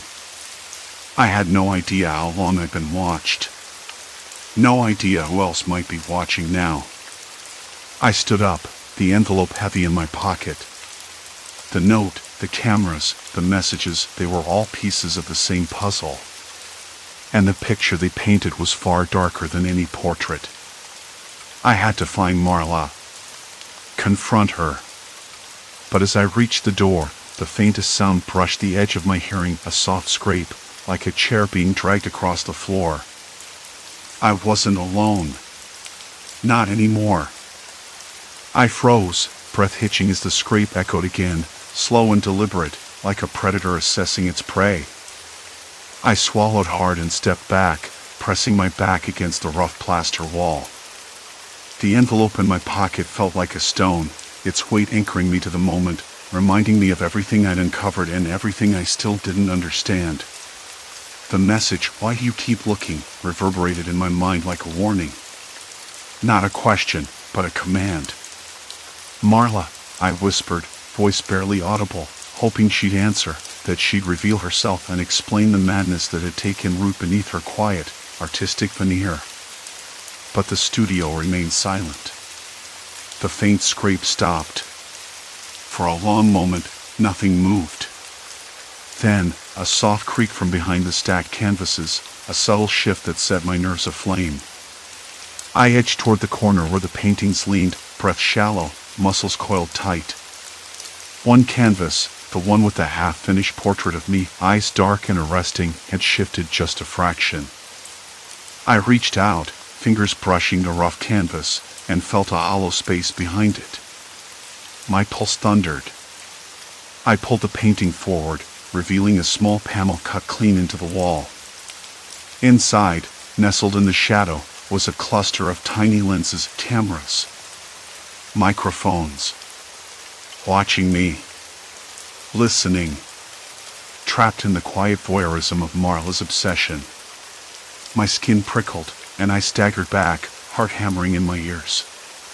The studio wasn't just a place for painting. It was a cage, a theater where I was the unwilling actor, every twitch and blink recorded, dissected, replayed. A low creak sounded again, this time from the far side of the room, with its faint smell of dust and decay. I wasn't alone. Whoever was here with me wasn't interested in hiding anymore. The air grew colder, the flicker of the overhead bulb casting jittery shadows that danced like ghosts on cracked plaster. I swallowed the sudden tightness in my throat and called out, voice trembling but steady. "Marla, you need to stop this. Please." No answer. Then, from behind another canvas, footsteps, soft but deliberate, pressed into the floorboards. I could almost hear the faint rustle of fabric, the scrape of shoes. Someone was approaching, and each step chipped away at my resolve. I considered running out, but the door was behind me, and the figure had the advantage. I needed to confront her, to force the truth from the depths that had swallowed her whole. If I turned away now, I'd never know why. "Why?" I demanded, voice cracking with emotion I tried to suppress. "Why watch me like this? What do you want from me?" A shadow detached itself from the darkness, a shape, tall and lean, features obscured by the flickering light. Marla. Her eyes gleamed, cold and unreadable. For a moment, she said nothing, just stood there, like a statue carved from shadow. Then, quietly, she said, "Because you're the only one who sees me." The words sent a shiver down my spine. I wanted to deny it, to tell her she was wrong, but something in her tone, the desperation beneath the calm, made me hesitate. I'd been so focused on my own fear that I hadn't considered her loneliness, the isolation that had twisted into something dark and obsessive. "You don't understand," she continued, voice almost a whisper. "It's not just watching. It's capturing. Preserving. Every brushstroke is a conversation, every glance a confession. You don't want to disappear, do you?" The question hung between us like a noose. I wanted to step back, to run, to scream. But my legs felt rooted, as if the studio itself had swallowed all my strength. "I'm not your subject," I said, voice firmer now. "I'm a person. Not some project."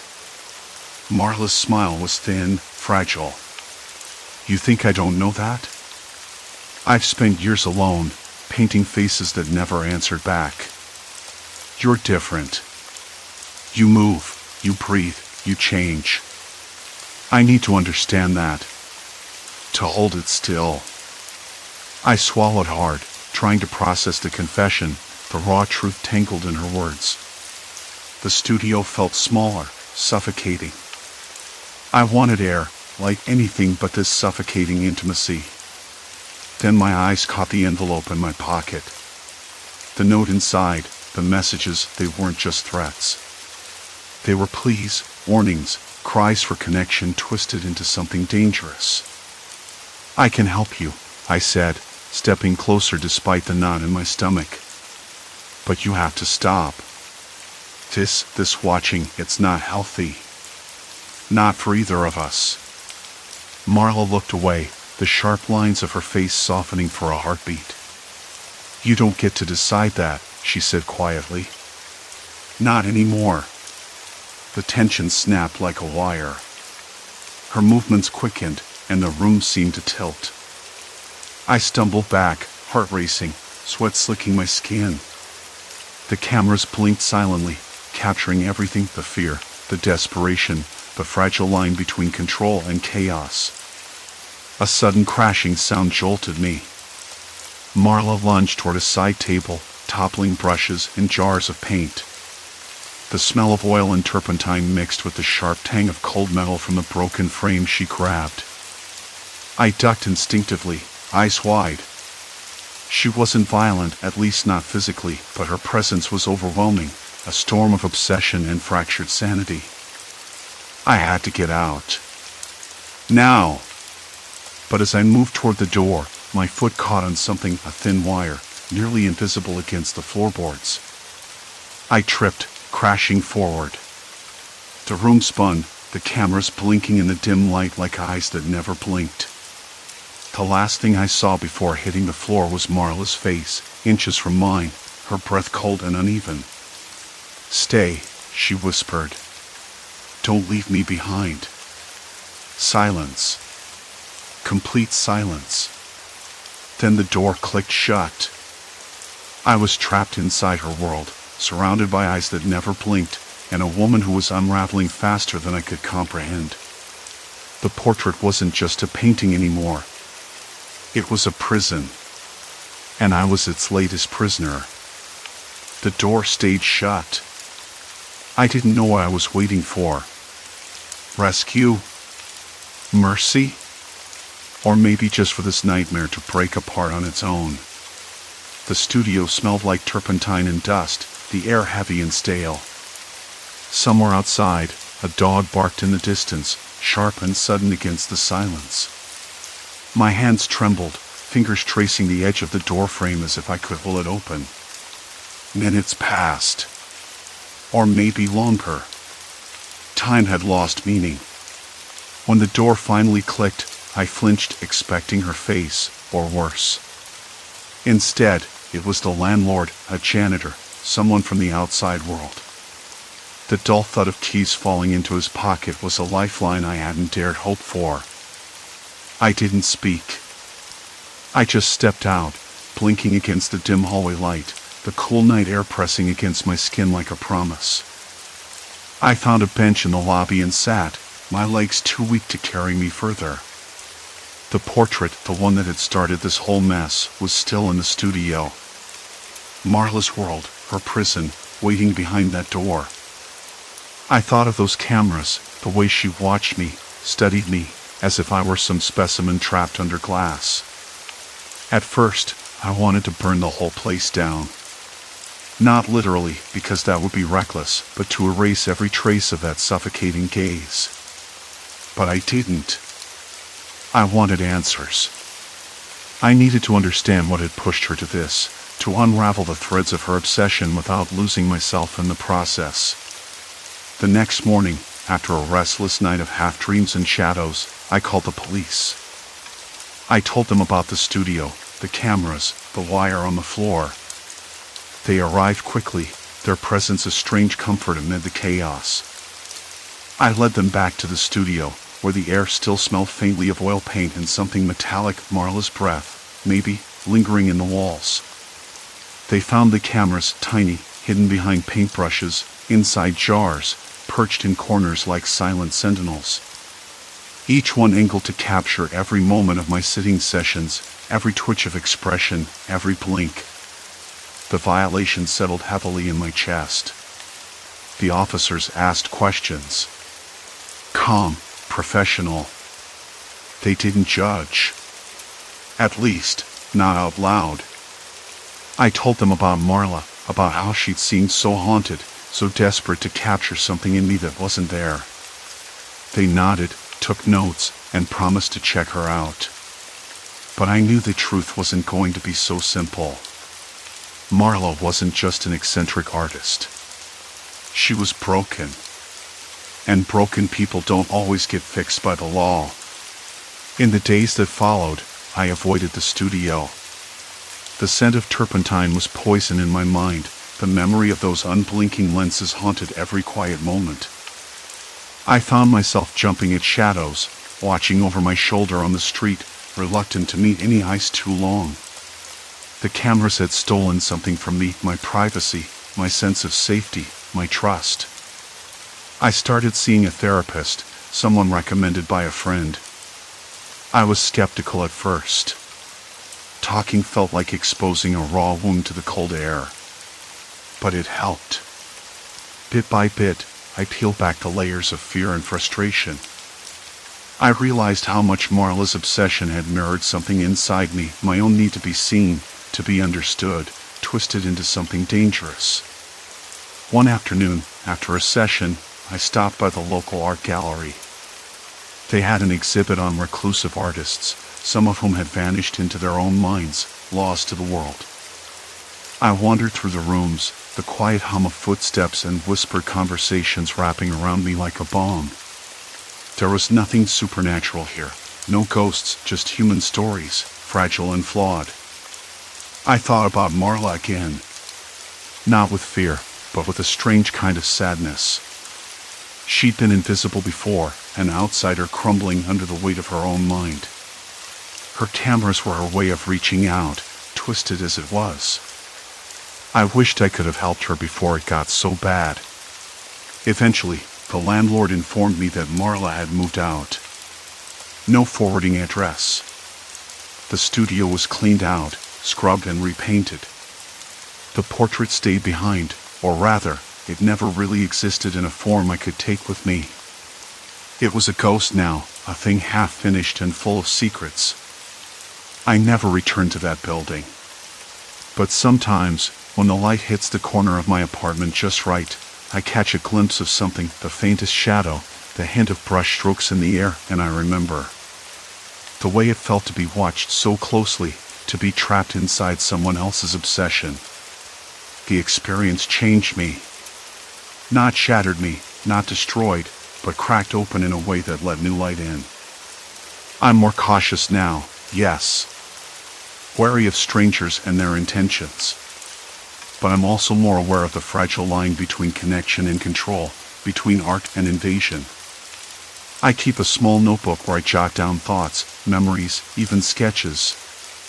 Sometimes I draw little eyes, watching but not judging, just present. It's a reminder that being seen isn't always a trap. It can be a bridge. Marla's shadow lingers, quiet but undeniable. But I'm not her prisoner anymore. I'm free to step out from the corners, to live with the echoes and the scars. Not healed, perhaps, but whole enough to move forward. And that, I think, is something. Story 4, A Mirage of the Forsaken, Haunting Desert Pursuit. The heat hit me before I even opened my eyes. I was sitting on sand that felt like broken glass beneath me. The grains slipped through my fingers with a dry whisper as I tried to push myself up. My legs trembled, or maybe that was the heat warping my senses. The air shimmered in waves, and I blinked hard, trying to focus on the horizon. A flicker of green teased the edges of my vision. I thought it was an oasis. But I knew better.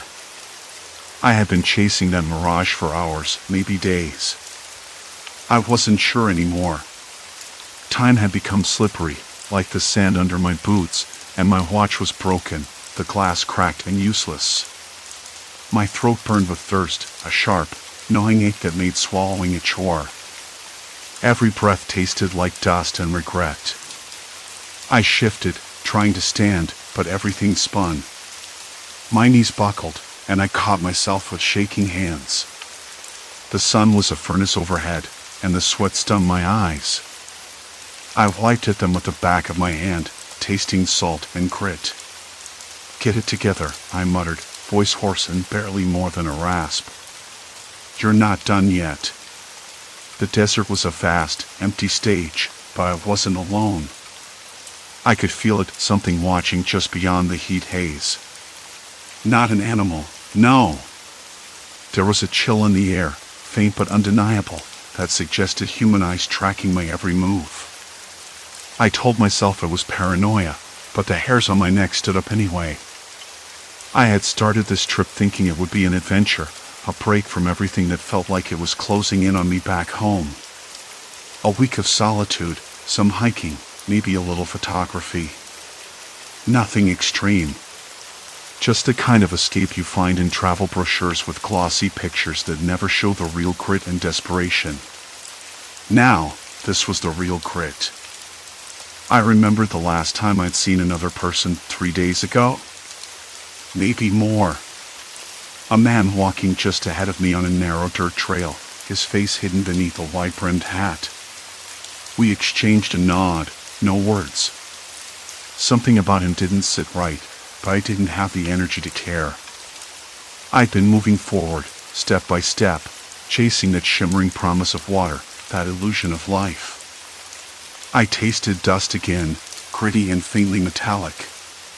My tongue felt swollen, and my lips cracked when I tried to smile at myself in the reflection of a broken mirror shard I'd salvaged from my pack. The desert wasn't just a place, it was a slow, grinding test of endurance and sanity. I shuffled forward, each step a negotiation between my will and the exhaustion that gripped my body. The sun was merciless, burning the backs of my legs through my clothes. I could feel the fabric sticking to my skin, rough and abrasive. My shirt was soaked through with sweat, and the stench of it made me want to gag. The horizon wavered again, and the green shimmer solidified a small pool of water, fringed by palm trees. I blinked twice, then quickened my pace, heart picking up. Hope surged briefly, sharp and sweet like the scent of wildflowers I could no longer remember. But when I reached the spot, the oasis had vanished.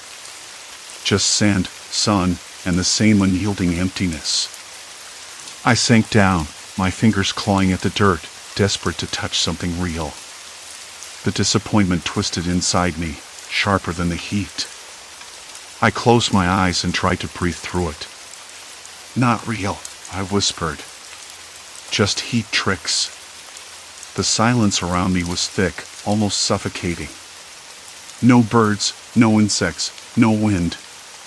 Just the faint, unsettling hum of the sun beating down, and then something else. A low rustle, like fabric brushing against sand.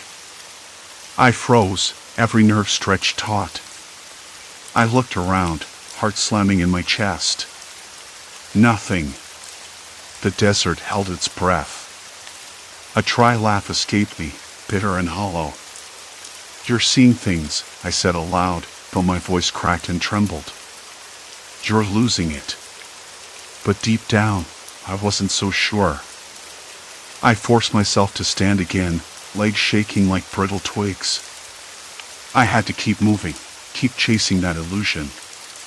Because if I stopped, if I let the desert win, then what was left? The sun dipped lower, casting long shadows that stretched and warped like fingers over the sand.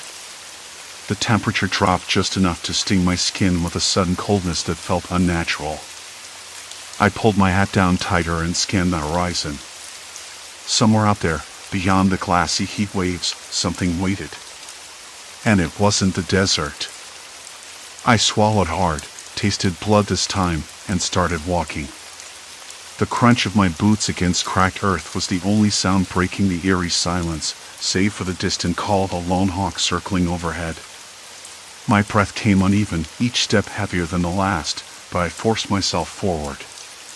The mirage flickered again on the edge of my vision, a shimmer that promised salvation or ruin. I couldn't tell which, but I had to know.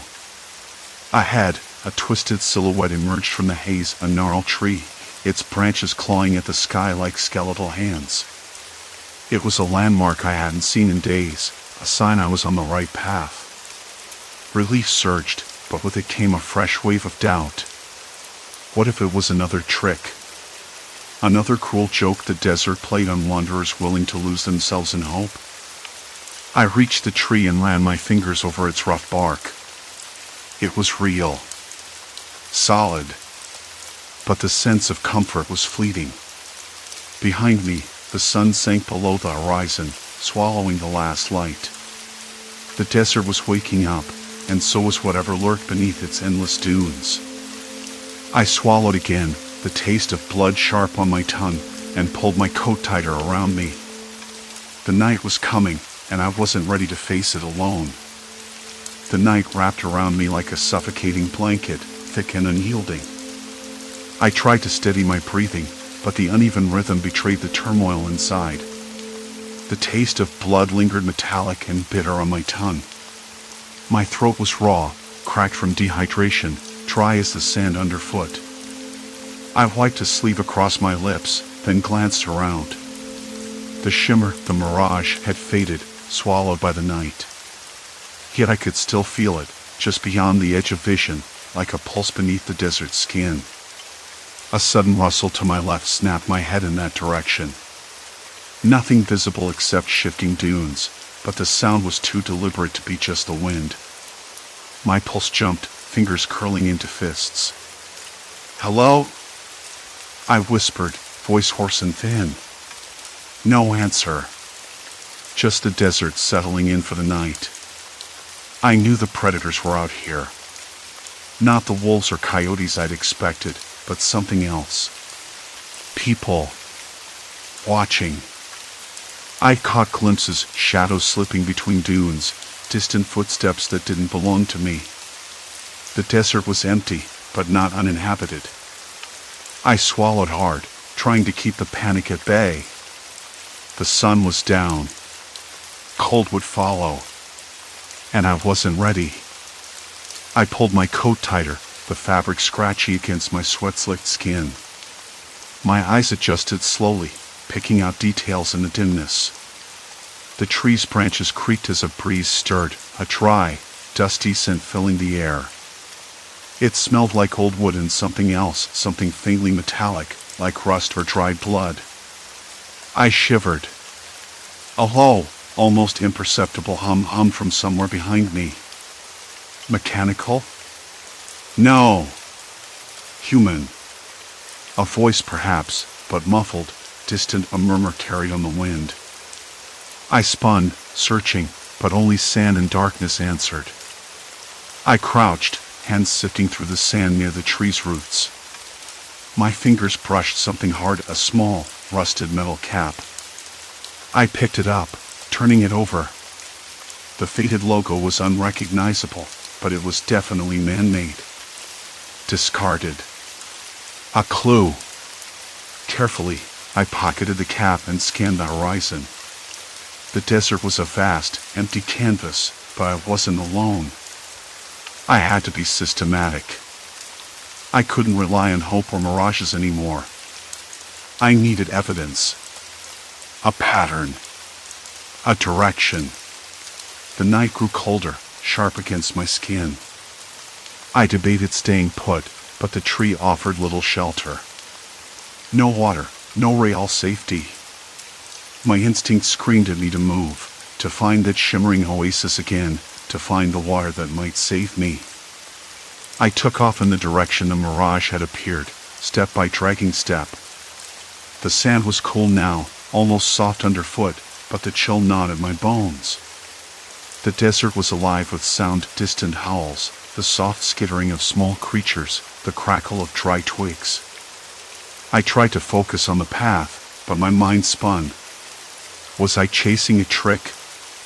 Or was this real? Was I being followed? I stopped suddenly. A faint footprint in the sand. Smaller than mine, but fresh. The edges crisp, not yet disturbed by wind or animal. Someone had been here recently. Or was still nearby. The realization hit me like a blow. I wasn't just lost in a deserted wasteland. I was being hunted. Panic clawed at my chest, but I swallowed it down. Panic would get me killed faster than thirst or heat stroke. I had to think. I was no longer just a wanderer, I was prey. I crouched again, examining the print. It was too small for a man, yet too big for a child. Maybe a woman? I tried to suppress the image of whoever was out here, alone, watching me from the shadows. The idea was unsettling. Why stay? What did they want? Then I heard it, a soft voice, almost a whisper carried by the wind. Hey! My heart slammed against my ribs. I spun toward the sound, but the desert swallowed it. The voice was gone. Who's there? I called, trying to keep my voice steady, but it cracked on the last syllable. No answer. A sudden movement caught my eye to the right, a flicker of light, like a reflection from something metallic. I ducked behind the tree, breath shallow, muscles tense. Was it a watch? A flashlight? Or something else? The desert was full of tricks. Shadows that looked like people. Sounds that weren't there.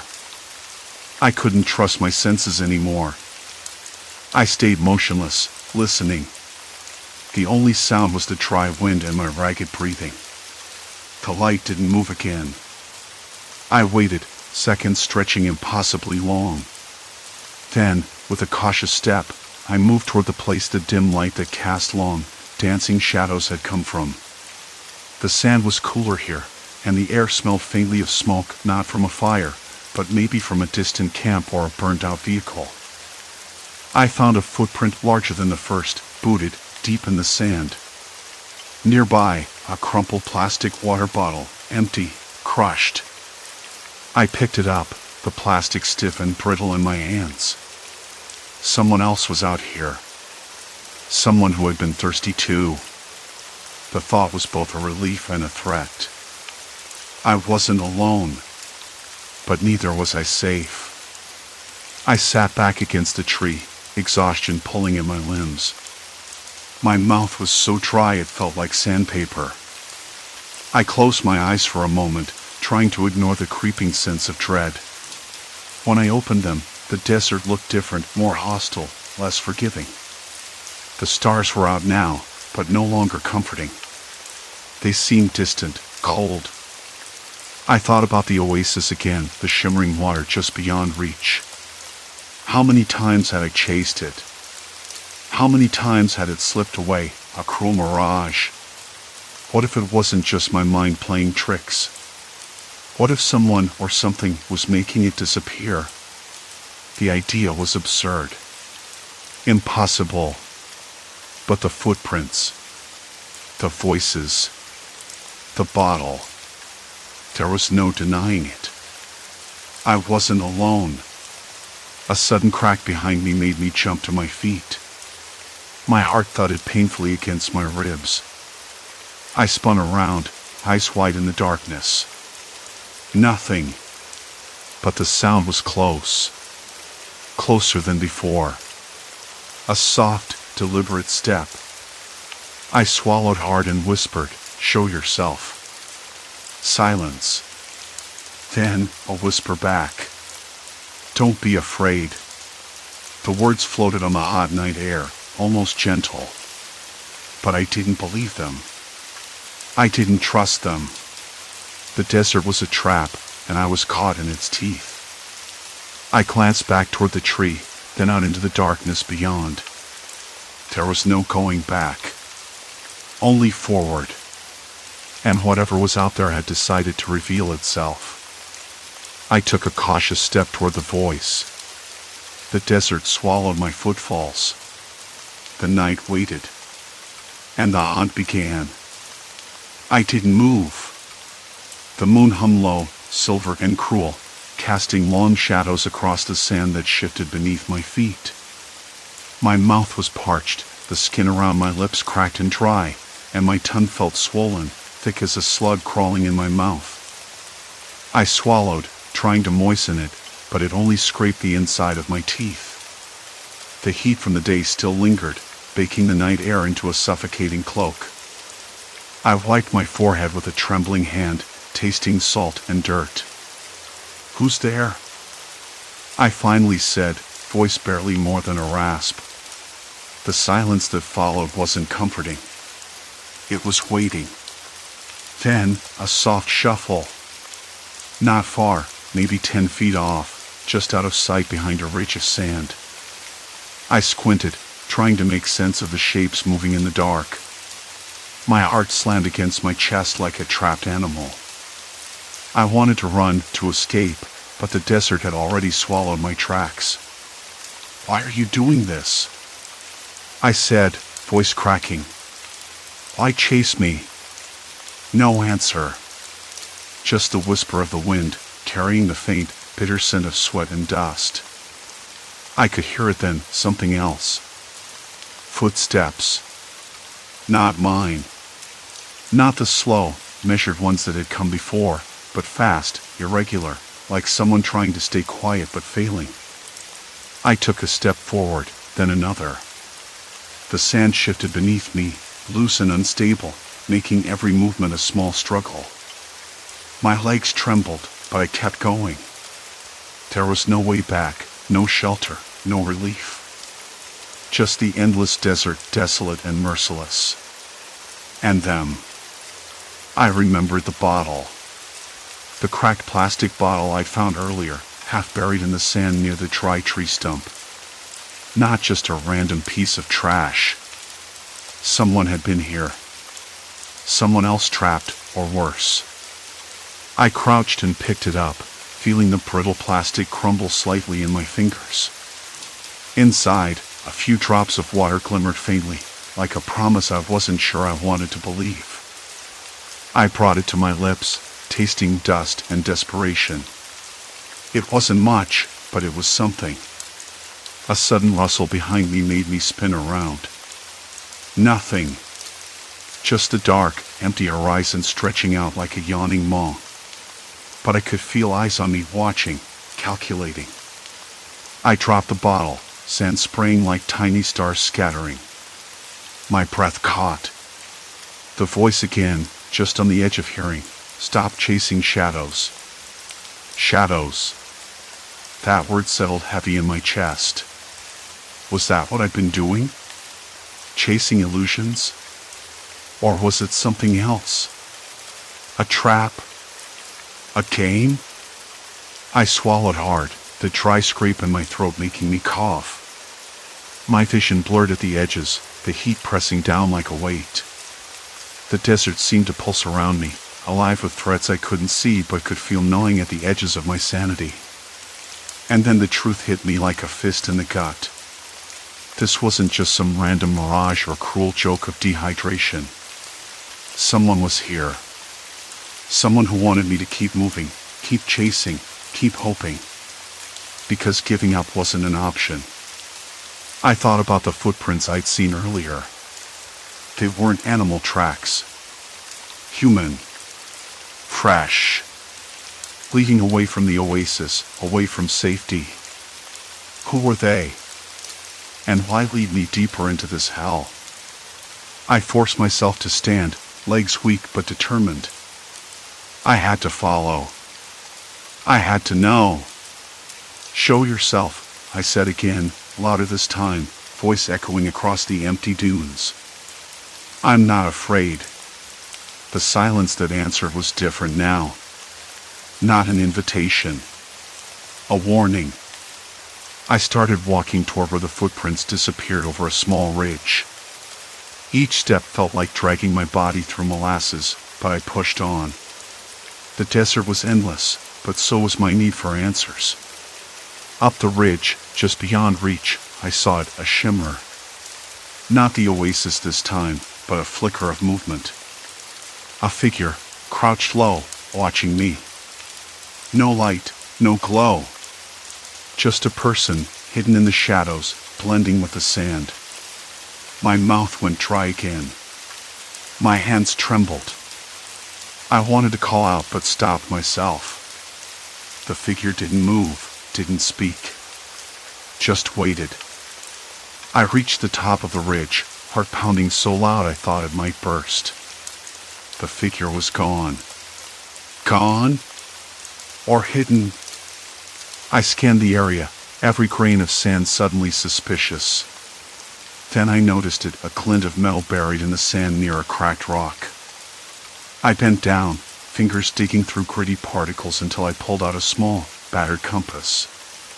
The glass was cracked, but the needle twitched erratically. Why leave this here? Was it a message? A warning? I pocketed the compass and looked around again, senses stretched thin. The desert seemed to hold its breath. Then I heard it. A slow, deliberate voice, close enough now to make my skin crawl. You've crossed the point of no return. I froze. Every instinct screamed at me to run, but I was too exhausted, too thirsty, too far gone. Why? I whispered, voice barely audible. Why me? The reply came, low and steady, filled with a strange kind of calm, because some things don't want to be found. And some things don't let go. The night pressed in closer, the temperature dropping just enough to make the sweat on my skin cool and sticky. My mind reeled. What had I stumbled into? A trap?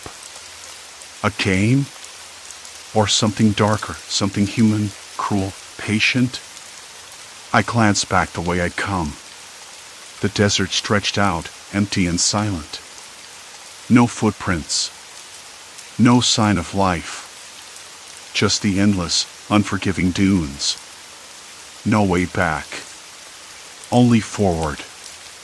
And the figure's faint silhouette, barely visible against the moonlit sand, watching me from the shadows, waiting for me to make my next move. I swallowed hard and took a step. The hunt wasn't over. It had just begun. The night had thickened around me like a living thing, smothering in close. The voice, calm, deliberate, still echoed in my ears. You've crossed the point of no return. I couldn't tell if it was a warning or a promise. Maybe both. My legs trembled, but I forced myself to move, each step a deliberate act of defiance against the crushing weight of exhaustion and the gnawing thirst that clawed at my throat. The moon hung high, casting a cold silver light that did nothing to comfort me. Instead, it stretched the shadows, turning every dune into a looming, restless giant. I glanced toward the figure again. The silhouette hadn't moved, barely breathing it seemed, but the way it watched me like a predator waiting for a misstep made my skin crawl. I swallowed hard, the dryness in my mouth almost painful, and took another step forward. The desert was no longer just a place. It was a trap. A maze. A cruel joke played by a mind far colder than mine. "Why are you following me?"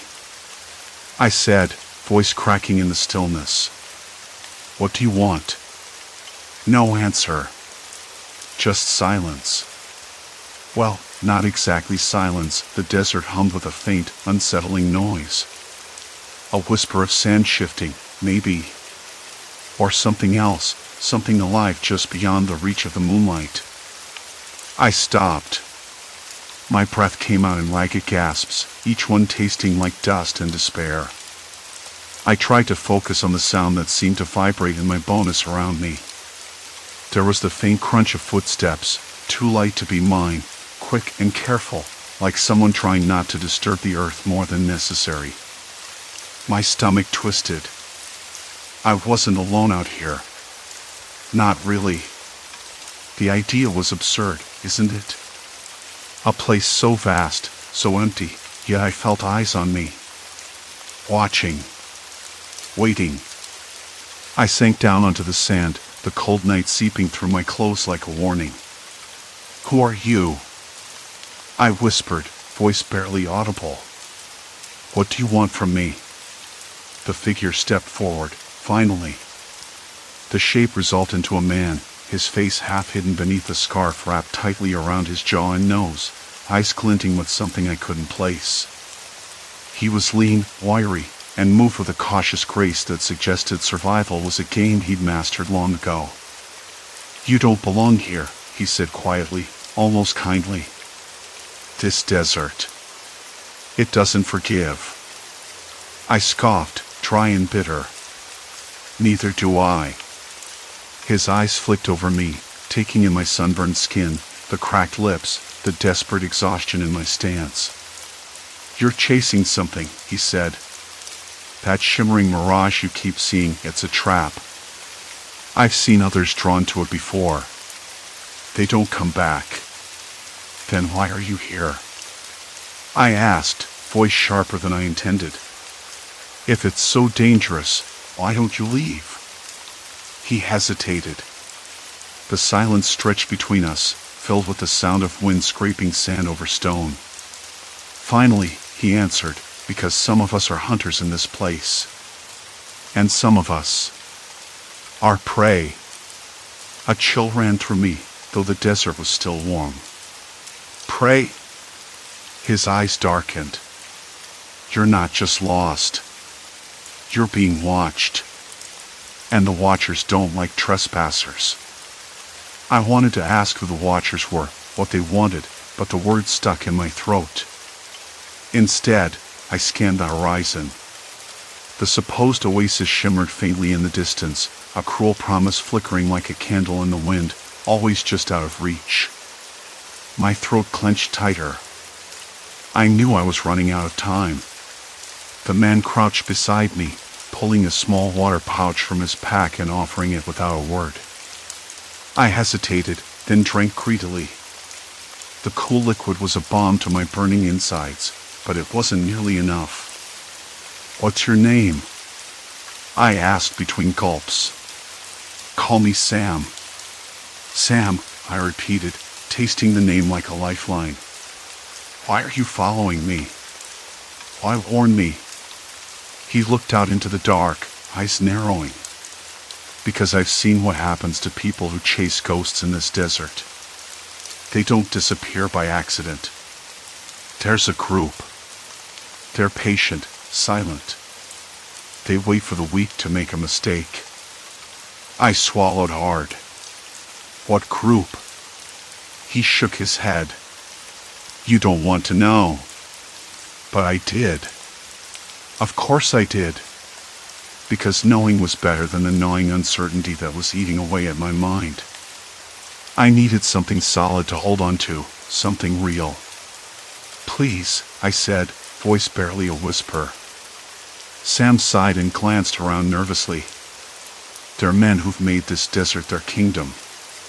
No law but their own. They prey on anyone stupid enough to wander in. They don't kill outright, no, that would be too easy, but they make sure you don't leave. My mind raced with possibilities. You understand what that means? I nodded, though I didn't. Not fully. But I understood enough to know that I was in deeper trouble than I'd realized. Why didn't you just keep walking? I asked. He shrugged. Because I'm waiting for a chance to slip past them. But they might think you're a threat. Or worse, a prize. The weight of that sank in. I wasn't just lost. I was hunted. My pulse quickened, a cold sweat breaking out despite the chill. The desert was no longer just a landscape of sand and heat. It was a battlefield. And I was the prey. Can you help me get out of here? My voice cracked under the weight of hope and desperation. Sam looked at me long and hard. Maybe, he said finally. But you have to trust me. No sudden moves. No talking to strangers. And keep your head down.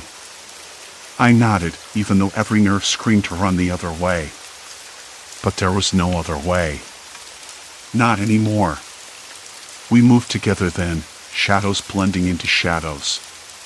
The desert night was silent but for the crunch of our footsteps and the distant howl of wind that sounded suspiciously like a warning. Behind us, I thought I heard the faintest murmur of voices, low and guttural, carried on the breeze like a dark promise.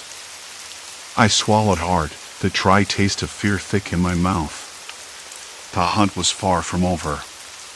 And now, I wasn't alone. I woke cold. Not the kind of cold that comes from night air sneaking beneath thin fabric, but the kind that crawls deep into your bones and makes you question if your body is still yours. The sun had dipped below the horizon hours ago, yet the desert did not give me the relief I had hoped for. Instead, a biting chill pressed against my skin, and my lips cracked before I even tried to speak. It was as if the desert was mocking me, first roasting me alive, now freezing me in place. I sat up slowly, the coarse sand grinding against my back.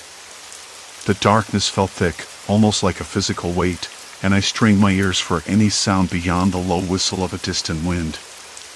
Nothing. Silence. Complete silence. For the first time since I'd lost my way, I wasn't chasing a mirage. I wasn't chasing anything at all. I was just alone. I rubbed my face with the back of my wrist, tasting salt and dust. My tongue felt swollen, the inside of my mouth raw and sticky. I pressed my palm against my forehead. Fever? Maybe. Delirium? Almost certainly. My thoughts were sluggish, like wading through molasses. I tried to remember how many days I'd been wandering. 3? 4. Time had become a twisted concept here, distorted by heat and thirst and exhaustion. I closed my eyes, willing myself to remember the oasis, its shimmering promise, always just beyond reach. The way the water had glinted like silver, the way the palm trees whispered in the breeze that never came. I wanted to believe it was real. I needed to believe it was real. But now, in the darkness, it felt like a cruel joke, a phantom that had led me astray. I caught a faint sound. A shuffling. Quiet, but deliberate. My breath hitched, and I froze.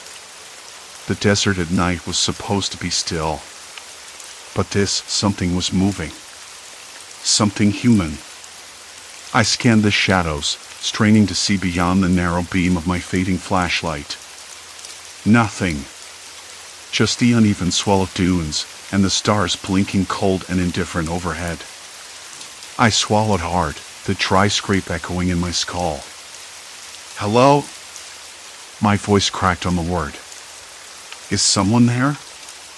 No answer, only the rustle of sand. Then, footsteps. Closer. Slower. I could hear the crunch of gravel beneath soles, deliberate and cautious. I wanted to run, but my legs trembled too much to support me.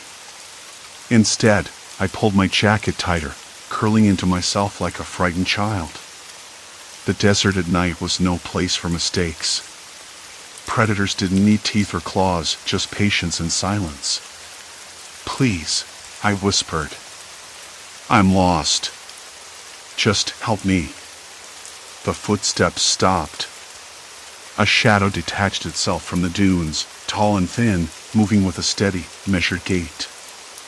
I squinted, but the face was hidden beneath a hood. Not a mirage. Real. "Why are you out here alone?" The voice was low, almost gentle, but there was an edge, something sharp beneath the surface. I got lost," I stammered, voice weaker than I wanted. "I was chasing an oasis. It kept moving." The figure cocked its head, like considering a puzzle. "You shouldn't be here." "I didn't mean to." My throat tightened. "Please, I'm dying of thirst." There was a long pause. The desert wind picked up, swirling sand around us, catching in the folds of the stranger's robe. When they spoke again, their words were slow, deliberate. "There's nothing out here but sand and death."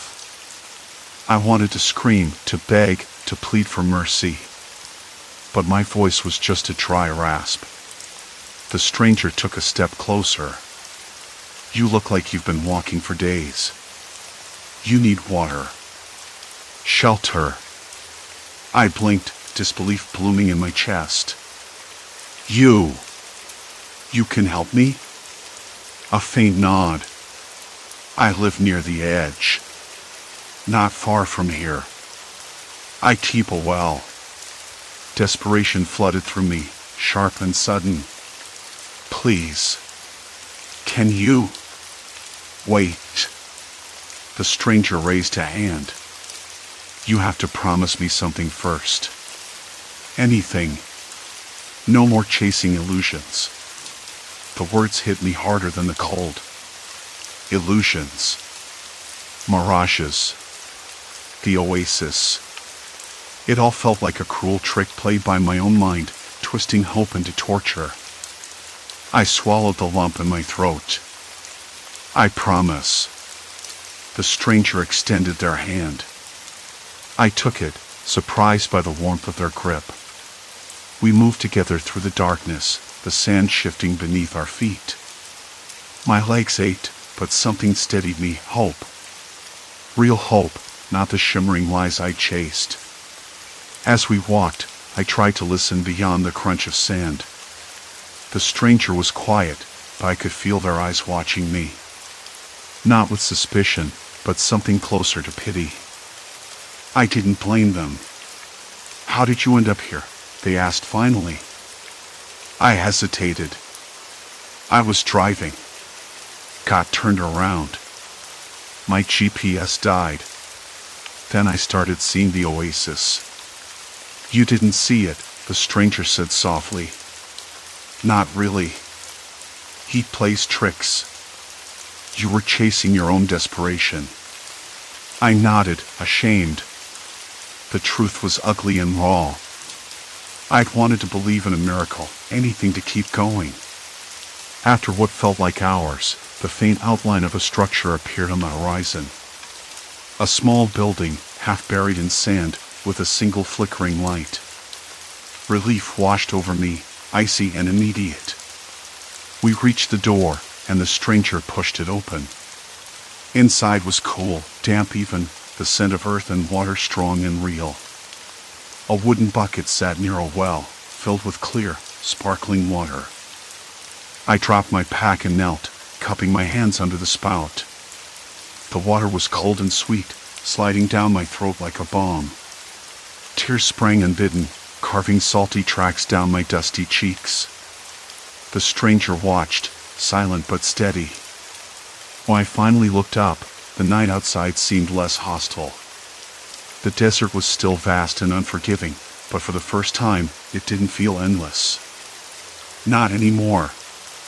We sat in silence, the well-steady drip filling the room. I realized how hollow and hollowing the last days had been, how chasing that shimmering light had nearly broken me. But here, in this forgotten place, I could start to rebuild. Why help me? I asked, voice barely above a whisper. The stranger shrugged. Because everyone deserves a chance to find their way back. Even in the desert. I smiled, weak but genuine. I think I'm ready to stop chasing ghosts. They nodded once. Good. Outside, the first hints of dawn painted the sky with pale pink and gold. The desert was waking, fierce and beautiful. I knew the journey wasn't over. There would be more heat, more sand, maybe even more loneliness.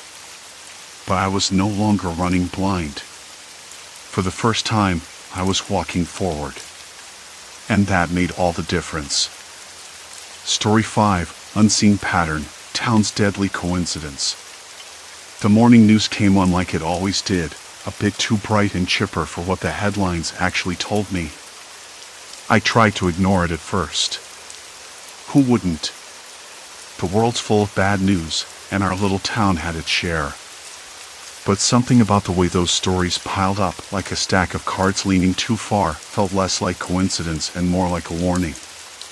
The coffee was bitter that morning, a burnt edge clinging to the rim of my mug.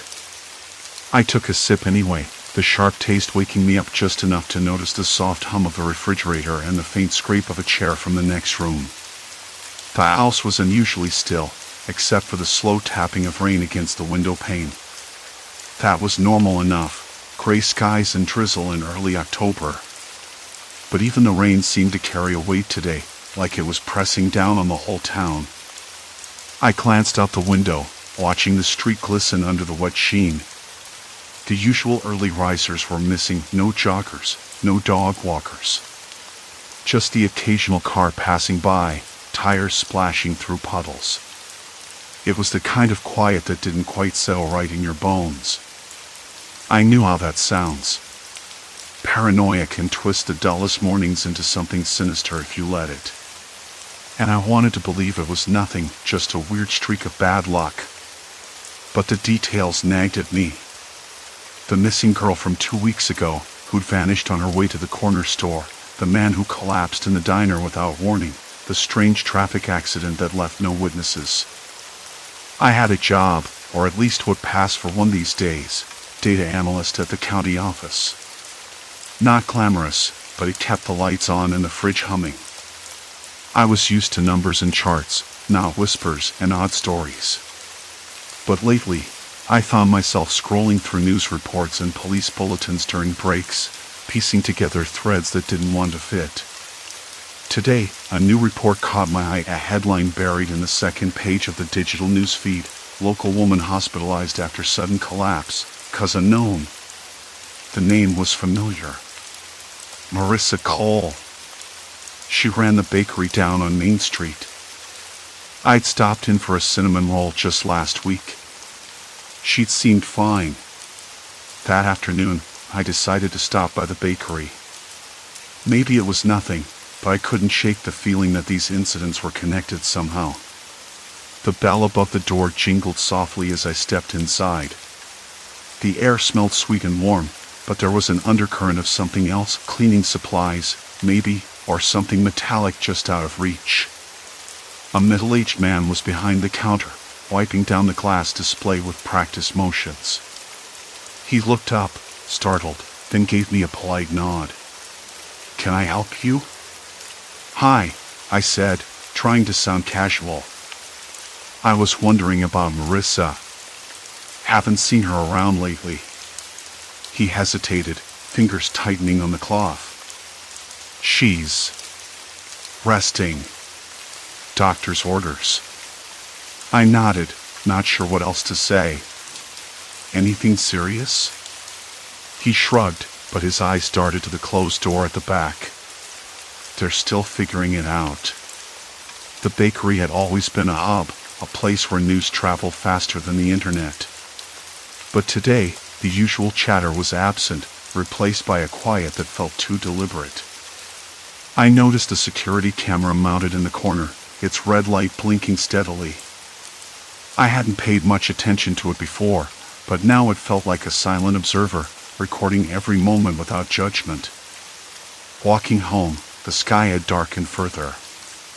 The rain had stopped, leaving the air damp and cool. The scent of wet leaves mixed with the faint odor of exhaust from parked cars. I passed the town square, empty except for a lone bench slick with rain. The streetlights flickered intermittently, casting long shadows that seemed to shift just beyond the edge of vision. At my apartment, I settled into my chair with a sigh, the soft creak of the leather familiar and oddly comforting. My laptop glowed on the desk, open to the county's public data portal. I started running queries cross-referencing dates, locations, victims' backgrounds. Patterns were supposed to emerge with data, but this felt different. Messy. Hours later, I leaned back, rubbing my temples. My eyes stunned from the screen's glare. The list of incidents was growing, each entry more baffling than the last. And then, just as I was about to shut down, a peculiar detail caught my attention. Timestamps on several surveillance cameras across town all showed brief blackout periods exactly when some of the incidents occurred. Curious, I pulled up the security footage from the town square cameras. The video was grainy, frames skipping here and there. Around midnight, the feed went dark for nearly 2 minutes. Nothing else seemed out of place. No figures lurking, no suspicious activity, just darkness. Why would the cameras fail at the exact moments when people disappeared or fell ill? I closed the laptop, heart ticking a little faster. It was probably technical glitches. Surely. But the thought of someone, or something, controlling the eyes that watched us all, that idea settled heavily in my chest. Outside, a dog barked somewhere down the street. The sound cracked the silence like a sharp breath. I wasn't sure what I was stepping into, but I knew one thing: the town's quiet routine had fractured, and whatever was behind it wasn't finished yet.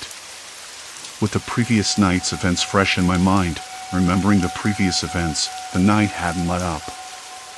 I rubbed my eyes, the edges stinging with dryness. This wasn't just a glitch. The blackout wasn't accidental. It was deliberate. The next morning arrived gray and damp, the kind of day that feels like it's holding its breath. I didn't sleep much. The images of dark screens and missing people chased me through restless dreams. My phone buzzed on the kitchen counter, a message from Mara. Coffee? We need to talk. Mara was the only person I trusted with this so far. She worked at the town library and had a knack for digging up things no one else noticed. Plus, she wasn't the type to dismiss me as paranoid. I grabbed my jacket and stepped outside, the cool air prickling my skin and carrying the faint scent of wet leaves and something metallic, maybe the town's old pipes leaking again. We met in the corner cafe, the one with peeling paint and a stubborn bell that jingled every time the door opened. Mara was already there, her eyes sharp behind thick glasses. She slid a thin folder across the table without a word. I opened it slowly. Inside were printouts of local news stories, missing persons, sudden illnesses, bizarre accidents, all from the past 6 months. Look, she said, voice low but steady, each one corresponds to a blackout on at least one surveillance camera. Not just in the town square, but all over. I blinked. All over? Yeah.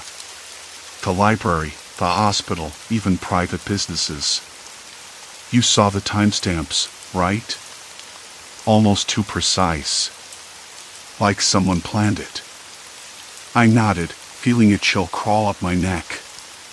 The folder smelled faintly of coffee and paper, the edges dog-eared like Mara had been poring over it for hours. I traced a line of text with my finger, trying to ignore the sour taste forming at the back of my throat. Do you think it's someone inside the system? Like the surveillance operators? Mara shrugged. Could be. Or someone with access to the network. I checked the town's IT logs. They're scrubbed clean. Whoever's behind this knows their way around digital security. A metallic clink interrupted us. The cafe door opened, and a man stepped inside, shaking off rain from his jacket. He glanced our way, eyes lingering a bit too long before he ordered at the counter. I felt the hairs on my arm rise. Did you see that? I whispered. Mara followed my gaze. No, what? That guy. He looked off, like he's watching us. She frowned but said nothing. I tried to shake the feeling, blaming it on too many late nights staring at screens. Later, back at my apartment, I dove into the digital archives again. The blackout windows weren't random. They lined up with the most critical moments of each event, the exact times people disappeared or fell ill. I mapped it out, watching the pattern emerge like a spider's web, intricate and cold. I found something else. A series of encrypted files buried deep in the network logs, time-stamped minutes before each blackout. Decoding them wasn't easy. My fingers stumbled over lines of code that twisted and snarled beyond my expertise. But with a little luck and some help from online forums, I pulled out fragments, coordinates, names, odd phrases like data extraction and targeted suppression. Someone was controlling what we saw, deciding who vanished and who stayed, all while hiding behind layers of digital smoke. I stared at the screen, tension knotting my stomach. This wasn't just about missing people anymore. It was about control, manipulation, and something bigger than I had imagined. The phone rang, jolting me. I didn't recognize the number. Hesitating, I answered. Who is this? My voice cracked. Be careful. You're stirring things up, the voice said, low and calm. Stop digging, or you'll disappear too. The line went dead. Silence. Complete silence. I swallowed hard. The room felt colder now, the shadows stretching longer. I wasn't just chasing a mystery. I was a target. Outside, the wind picked up, rattling the window pane like a warning. The storm was gathering, and so was whatever was watching from the dark. I sank back into the chair, breath shallow, mind racing. Every instinct screamed at me to drop everything, to walk away and pretend none of this ever happened. But the weight of unanswered questions pressed too heavily.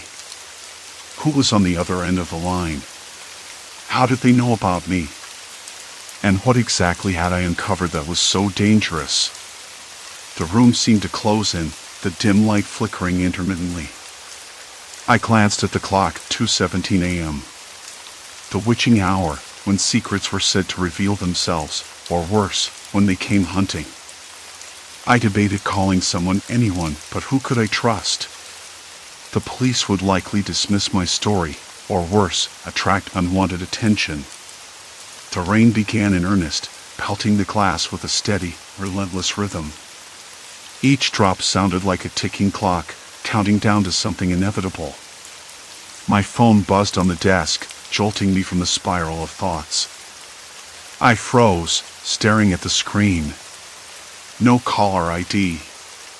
No message. Just an incoming call. With trembling fingers, I answered. Don't ignore the signs, the same voice whispered, barely audible over the storm. You're too close. One wrong move, and it's over. Then the line went dead again. I sat motionless, the storm outside mirroring the tempest growing inside me. This wasn't just about discovering a secret anymore. It was a game, with rules I didn't understand and stakes that couldn't be measured. Somewhere out there, in the dark, something was waiting. And it knew my name. The line went dead just as the storm outside seemed to slam harder against the windows. Who was watching me? How much did they already know? The question circled and clawed at me, but I couldn't stop thinking about the call itself, the sound of that voice, quiet and urgent, like someone trying not to spook me before I'd even heard the full story. I glanced around my tiny apartment. The shadows in the corners seemed to stretch and shift with every flicker of the faulty overhead light. The smell of wet concrete and damp earth seeped in through the cracked window frame. I wanted to throw the phone against the wall, but instead, I just sat there, the rain washing away any idea of safety. I tried to focus. There had to be a reason why all those impossible headlines, the missing people, the sudden illnesses, the accidents that made no sense statistically were happening here, in this town. It wasn't random. And now, with the call, the threat felt personal.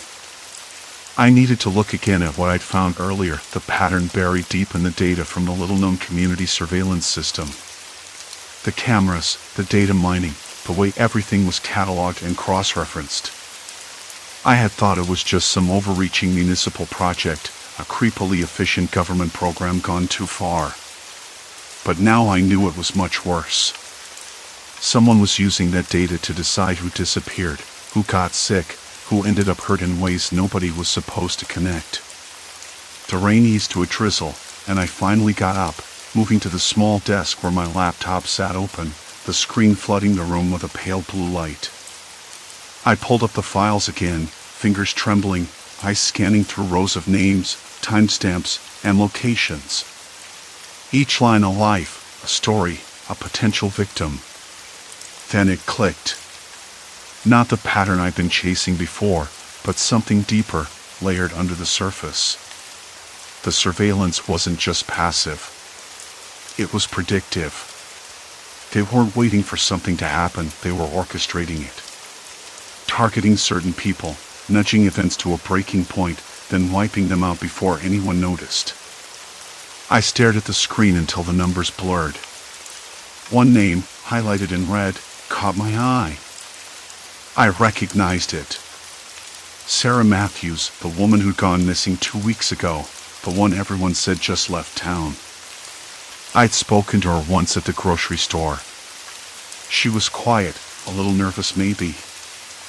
I remembered the way she kept glancing over her shoulder, like she knew someone was watching. I clicked on her profile. The data was more detailed than I expected, phone records, bank transactions, even her social media behavior. But there was a gap where her last few days should have been. No activity, no location data. It was like she'd vanished into thin air. I tapped my fingers against the desk, the rhythm echoing the rain outside.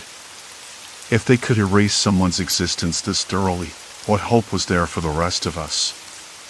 The phone buzzed again. This time, a text. No number, just a message. Stop digging. You've crossed the line.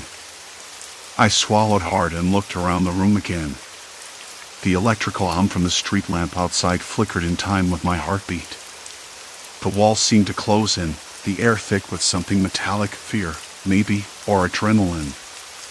I debated for a moment, should I just delete everything, pretend this never happened? Walk away? But the thought of letting them win, of letting the pattern continue unchecked, made my hands clench into fists. I needed help. But who? The police were useless, likely compromised or too scared to act. Friends? No, that would only put them in danger too. The only person I could think of was Mark, the tech guy who'd warned me a few days ago about prying into the surveillance system. I hadn't heard from him since. Maybe he'd gone quiet for good reason. But I had to try. I grabbed my coat and phone, the rain now just a gentle pattering against the glass. The night air outside was cold and smelled faintly of wet leaves and gasoline. The streets were empty except for a stray dog barking somewhere down the block. I started walking, my footsteps muffled by the wet pavement. Mark's apartment was on the edge of town, a rundown building with flickering neon signs and a faint smell of burnt coffee seeping through the cracks in the door. I knocked softly, then harder. Silence. Finally, the door creaked open a crack, and a pair of tired eyes peered out. Mark looked like he hadn't slept in days. His hair was unkempt, and there was a thin sheen of sweat on his forehead despite the chill. "Did you get my message?" I asked, stepping inside quickly. He shook his head. "No time. It's worse than I thought. They're watching everything, even this place." He glanced nervously over his shoulder. "I tried to warn you, but I guess you had to see for yourself." I nodded, the weight of it all pressing down harder now that someone else was involved. They're not just watching. They're controlling it. Lives, deaths. All of it. He took a deep breath. "Yeah. And once you're in this deep, there's no backup plan. No safe exit. They've got eyes everywhere. We're trapped in their web." The room felt smaller suddenly, like the walls were closing in. Mark's words sank in, chilling me more than the damp night air ever could. "We have to move fast," he said, pulling out a small flash drive. I managed to copy some files from the system, proof. But getting it out? That's going to be the hardest part. If they catch us with this. He didn't finish the sentence. Didn't have to. I swallowed again, my throat dry, heart hammering. There was no turning back now. Not after the call, not after what I'd uncovered. The storm outside picked up again, rain hammering the windows like a warning drum. My phone buzzed once more on the table. I glanced at it. Another unknown number. The message was brief, last chance. Walk away. I looked at Mark. He met my gaze without hesitation. We don't walk away. Not now. Not ever. The rain blurred the city lights outside, turning everything into a smear of color and shadow. Somewhere, a siren wailed in the distance. Or maybe it was just my imagination. Either way, the game had changed. And this time, there was no reset button. The rain kept beating against the window pane like a relentless warning, the way it had since we first heard those footsteps outside. Mark's eyes were dark, somewhere between exhaustion and resolve. "We don't have much time," he said, voice low, almost swallowed by the storm's roar. "They're already onto us. I can feel it." He tapped the flash drive nervously against the table's edge. "This thing has everything. Internal memos, surveillance logs, even the names of people let's just say people who've disappeared on schedule."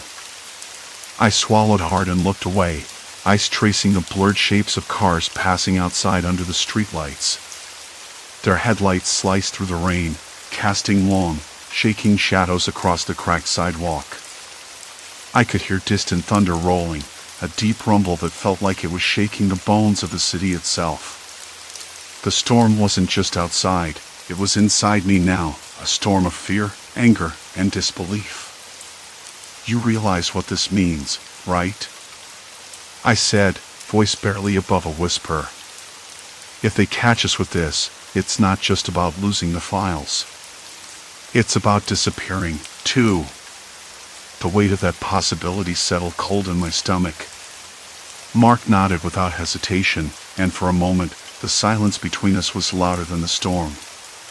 Then the dim light that cast long, dancing shadows flickered, the old fluorescent bulb overhead sputtering before settling into a steady, harsh glare. It was the kind of light that made every shadow look deeper, every corner darker. I noticed my palms were clammy. I wiped them on my jeans, trying to shake off the sudden chill. A sharp knock sounded at the door, 3 quick raps, too deliberate to be random. My breath hitched. Mark froze, his muscles tightening like a coiled spring. "Did you hear that?" I whispered. He nodded slowly, eyes fixed on the door as if willing it not to open. They're coming. I wanted to argue, to say we could hide, run, do something. Instead, I found my voice caught somewhere in my throat, swallowed by the pounding of my heart. The knock came again, this time softer, like someone testing the frame. Mark slid the flash drive into his jacket pocket and stood, moving toward the door.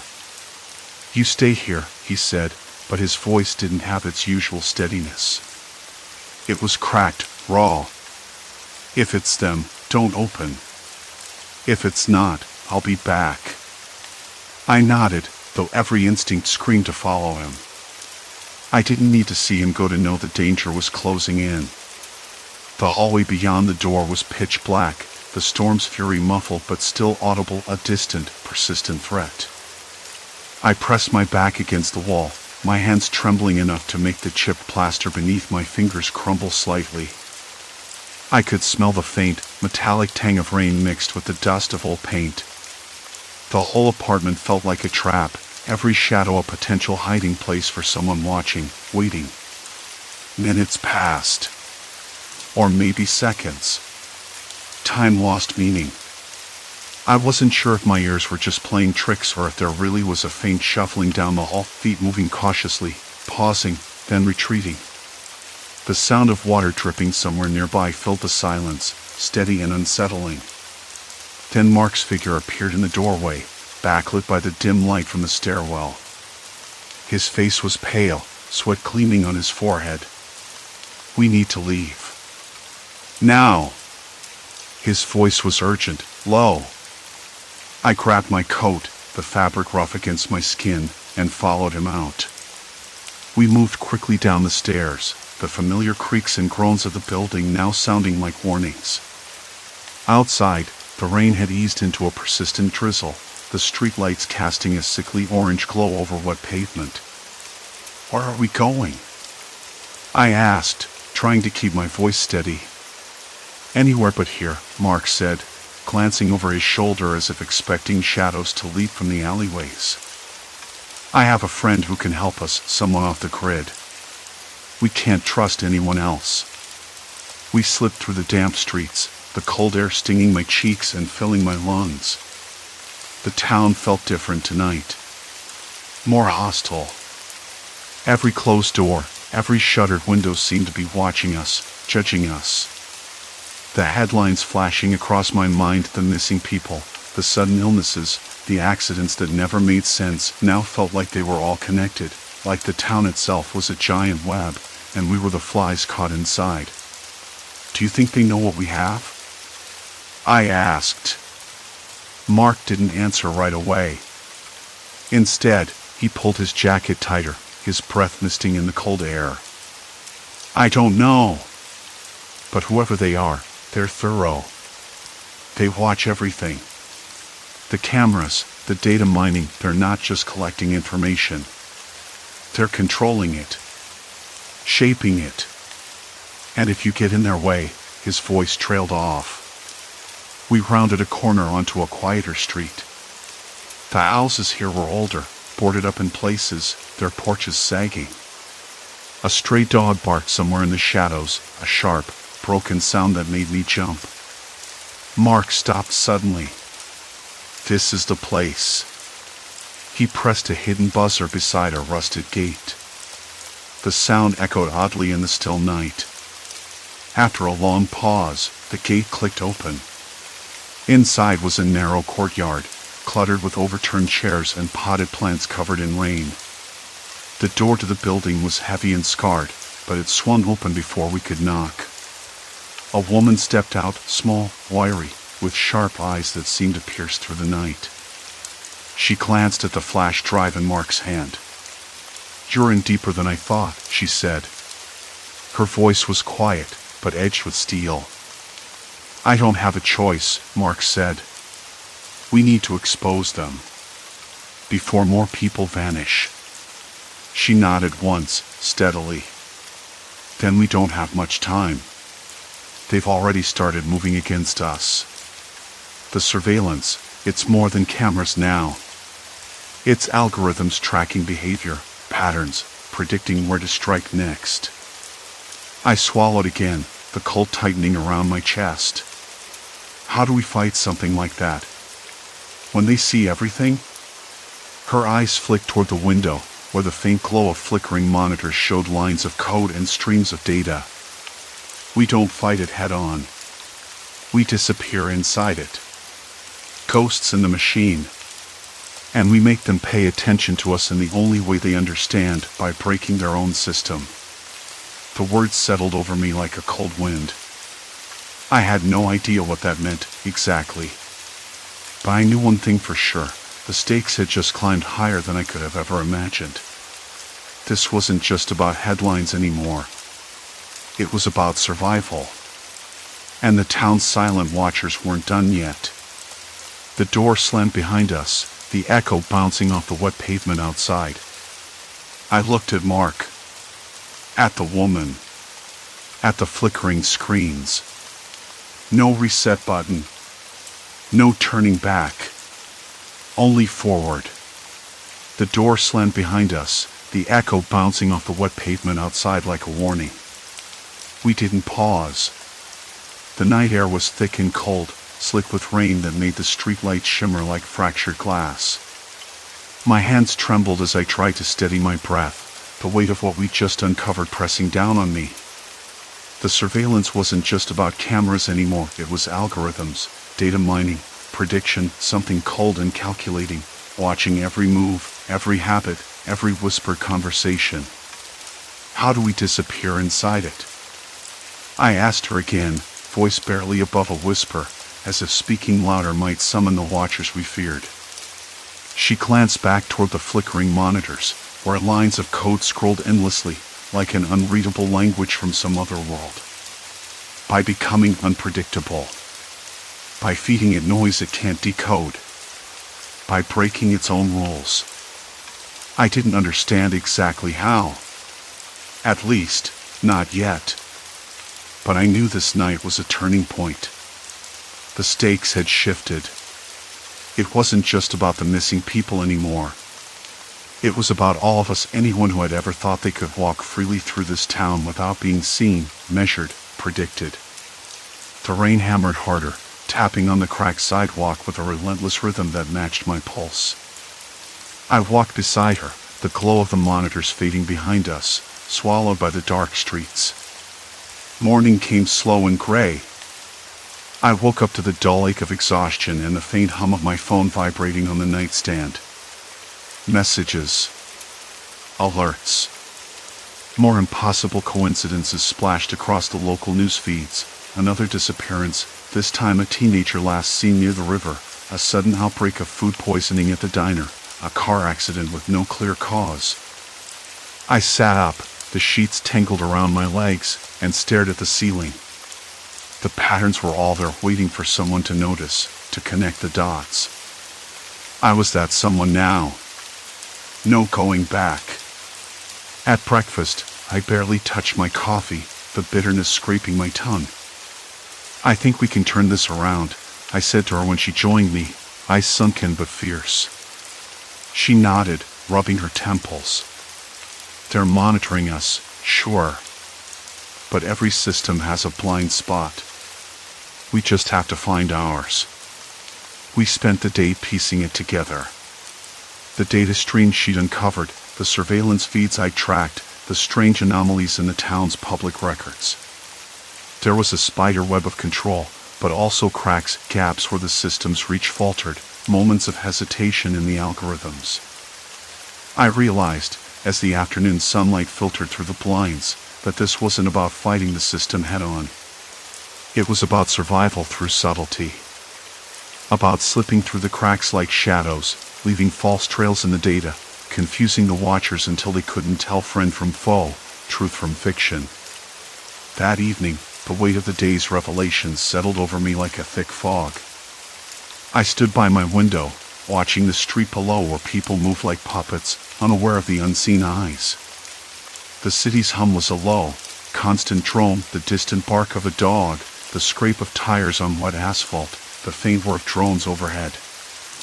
I thought about the missing, the sickened, the accidents, how they weren't random at all. They were calculated. designed to keep us off balance, to remind us who held the power.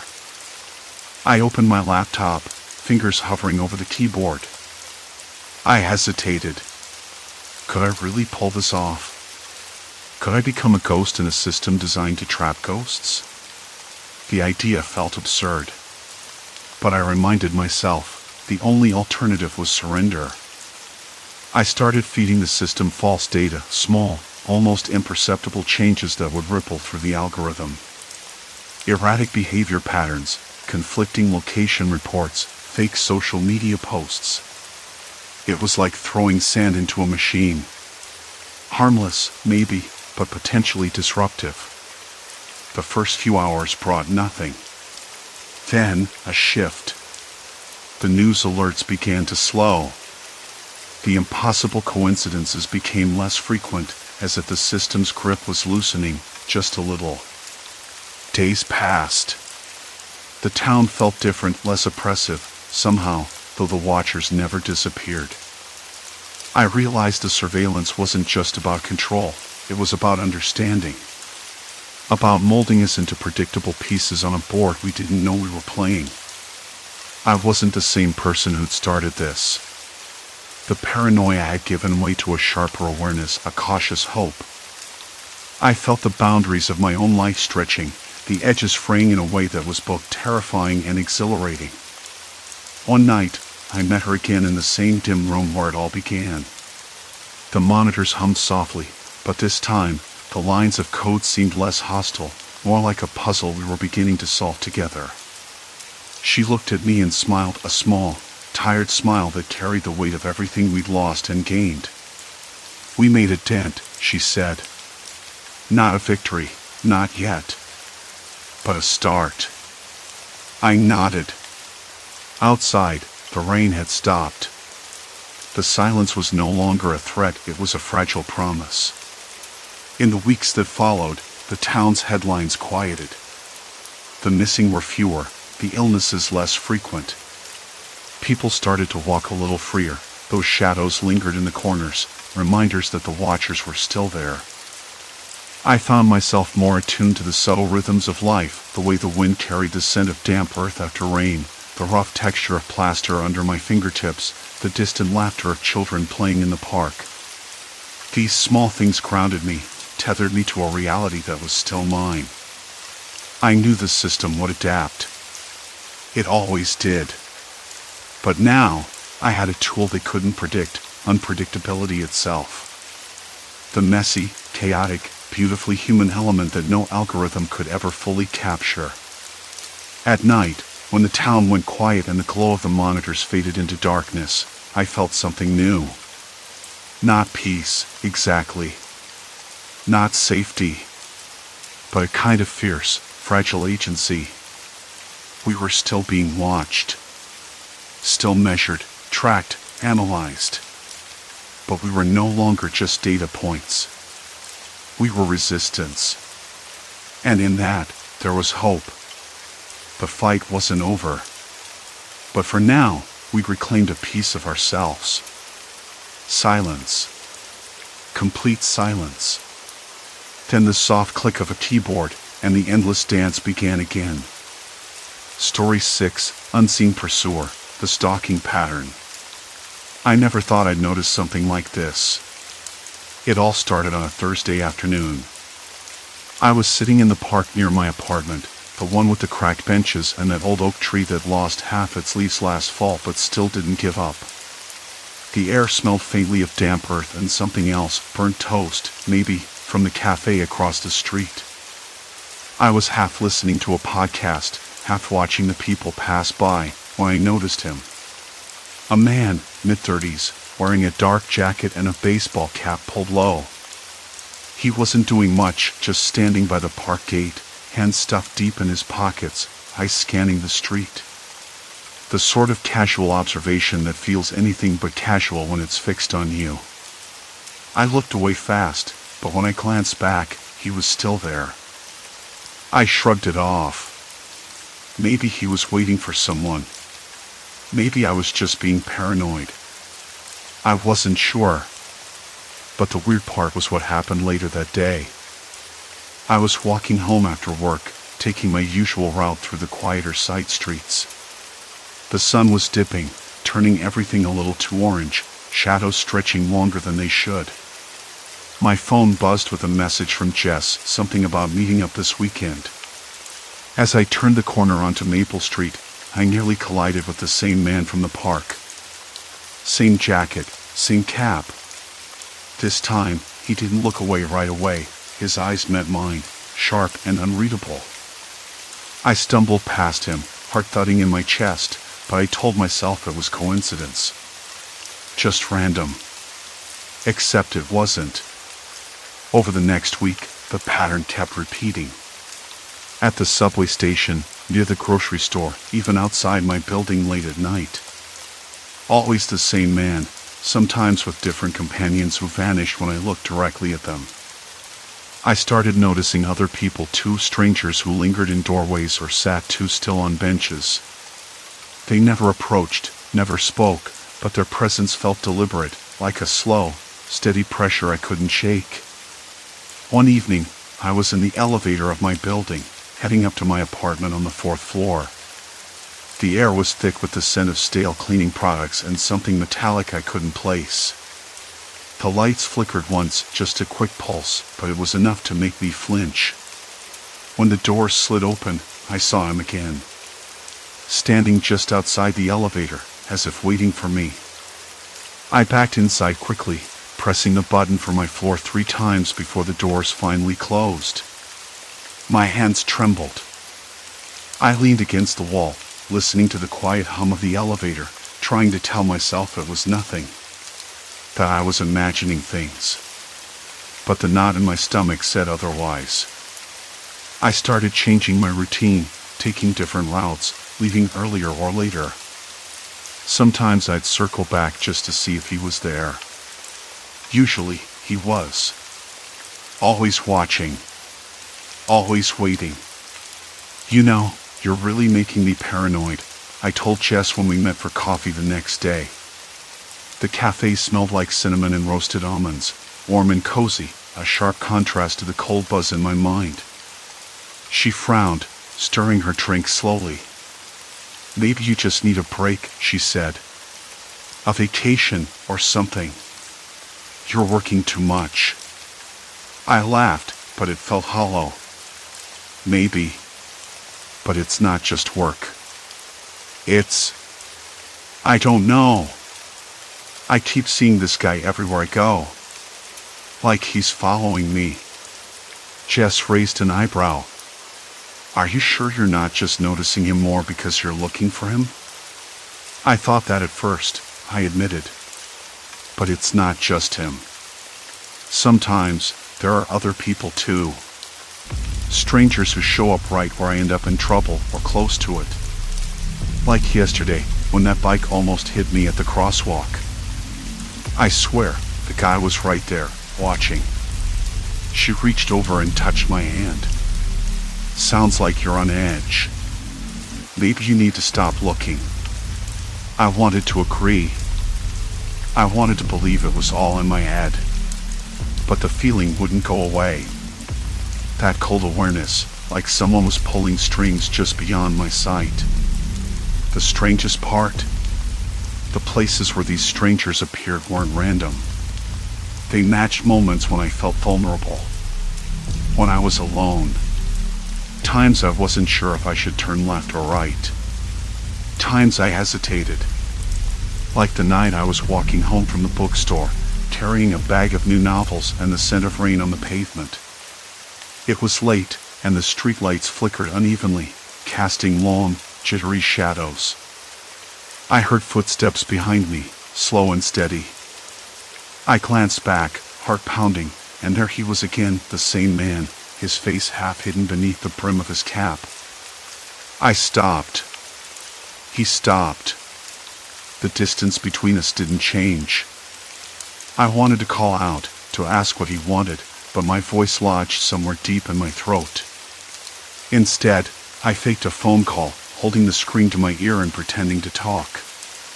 After a moment, he turned and walked away. I exhaled so hard my breath fogged in the chill air. but I knew he'd be back. I don't think I ever told anyone about the way my stomach clenched when I saw those strangers, how the hairs on my arms stood on end, how my skin prickled like static. I didn't want to sound crazy. Who would believe me? But the seed was planted. The idea that someone was watching. Somewhere, someone was orchestrating these encounters. Not by chance. Not by accident. I kept replaying the moments in my head, the park bench, the subway station, the elevator. Each time, I noticed something new. A slight tilt of a head, a subtle glance exchanged between the strangers. The way they didn't mix with the crowd but hovered at the edges, like sentinels. I tried to tell myself it was nothing. That I was imagining a pattern where none existed. After all, cities are full of strangers, and coincidence happens. But that night, as I lay awake in my apartment, the window slightly open to the cool night air, I heard a faint tapping on the glass. I sat up, heart hammering, staring into the darkness outside. The streetlight flickered again, the shadows dancing. No one was there. Just the wind. Or so I hoped. The tapping on the window did not come again, but my whole body stayed alert, taut like a wire stretched too thin. When morning finally crept in, pale and hesitant, the city hummed with its usual noise, but I was somewhere else entirely. I wasn't ready to leave the apartment. I wanted to stay wrapped in the uneasy quiet, the kind that presses down on your chest and makes you question everything you thought was normal. But I knew I needed to move, had to chase this thread before it slipped through my fingers. By breakfast, I was scribbling notes on a crumpled napkin, times, places, descriptions. The strangers. Always in the same spots. Always watching. The park bench near the old clock tower, the subway platform by 14th Street, the elevator in my building's lobby. 3 places, each with a figure lurking just out of reach, like ghosts with no memories. Or maybe memories too sharp. I told myself to keep it simple. Start with what I could prove, or at least observe. No wild theories. No paranoia. But the problem was, the more I thought about it, the more the pieces fit together too neatly. That wasn't coincidence. That was design. Someone was orchestrating this. I needed help. But who? Who would listen and not think I'd lost my mind? I thought of Lena, my coworker, and her knack for noticing details others miss. She had an instinct for patterns, for connections. Maybe she'd at least humor me. I sent her a message. Can we meet? Something weird is going on. I need to talk. Her reply was almost immediate. Sure. Coffee? The cafe was the kind of place where the smell of fresh espresso masked the faint odor of old books stacked in corners. The baristas wore dark-rimmed glasses and spoke in quiet bursts, as if afraid to disturb the delicate balance of the morning. I sat by the window, the glass fogged slightly from the warmth inside, fingers tapping against the ceramic mug. Lena arrived with her usual brisk energy, a smile that didn't quite reach her eyes. I hated to see her worried, but I couldn't hold anything back. I've been noticing these people, I said, voice low, as if the walls could listen. They're always there, same spots. And not just random strangers. They watch me. She raised an eyebrow, folding her arms. Watching. Like stalking? I shrugged, trying to appear casual, but my hands trembled. I don't know. Maybe. It's like they're waiting for something. Or someone. Lena's gaze sharpened. Have you told anyone else? No. I don't want to sound crazy. She leaned forward, voice dropping. You're not. And if someone's doing this, it's serious. But do you have anything concrete? Times? Places? Pulling out my napkin, I showed her the scrawled notes. She scanned them, nodding slowly. "This pattern, it's deliberate," she said. "You're right. But why you? And how are they always in the right place at the right time?" That question hung between us like smoke. I shrugged again, wishing I had an answer. "I don't know, but I want to find out." Over the next few days, Lena and I started tracking. I kept my routine as normal as possible, but every step felt heavier, like walking through molasses. I watched the park bench from a distance, noting a man who never sat but paced back and forth, hands shoved deep in the pockets of his coat even when the sun was warm. At the subway, a woman with a flat, expressionless face leaned against the cold tile wall, eyes darting just enough to catch mine before looking away. They never approached. Never spoke. Just waited. One evening, on my way home, I noticed a flash of movement in the reflection of a shop window. A man in a dark jacket, his face obscured by the angle, followed me a few steps behind. I stopped abruptly, pretending to tie my shoe, heart hammering so loud I thought someone might hear it blocks away. When I looked up, he was gone. No trace, no sound, just a faint echo of footsteps fading into the night. I couldn't tell if I was being hunted or led, but either way, I was caught in a trap I didn't understand. At work, the strain showed. I spilled coffee on my keyboard, nearly missed a meeting because my mind kept drifting back to the faces, the patterns. Lena noticed but didn't pry. I think she understood. One afternoon, I found an anonymous note slipped under my apartment door. No handwriting, no signature, just a single sentence typed neatly on thin paper. "You're closer than you think." The words burned on my skin. Closer? To what? Or to whom?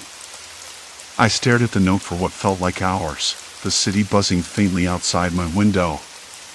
The shadows lengthened, folding into corners like dark water pooling beneath my feet. I wanted to tear the note apart, throw it away, forget it ever existed. But I couldn't.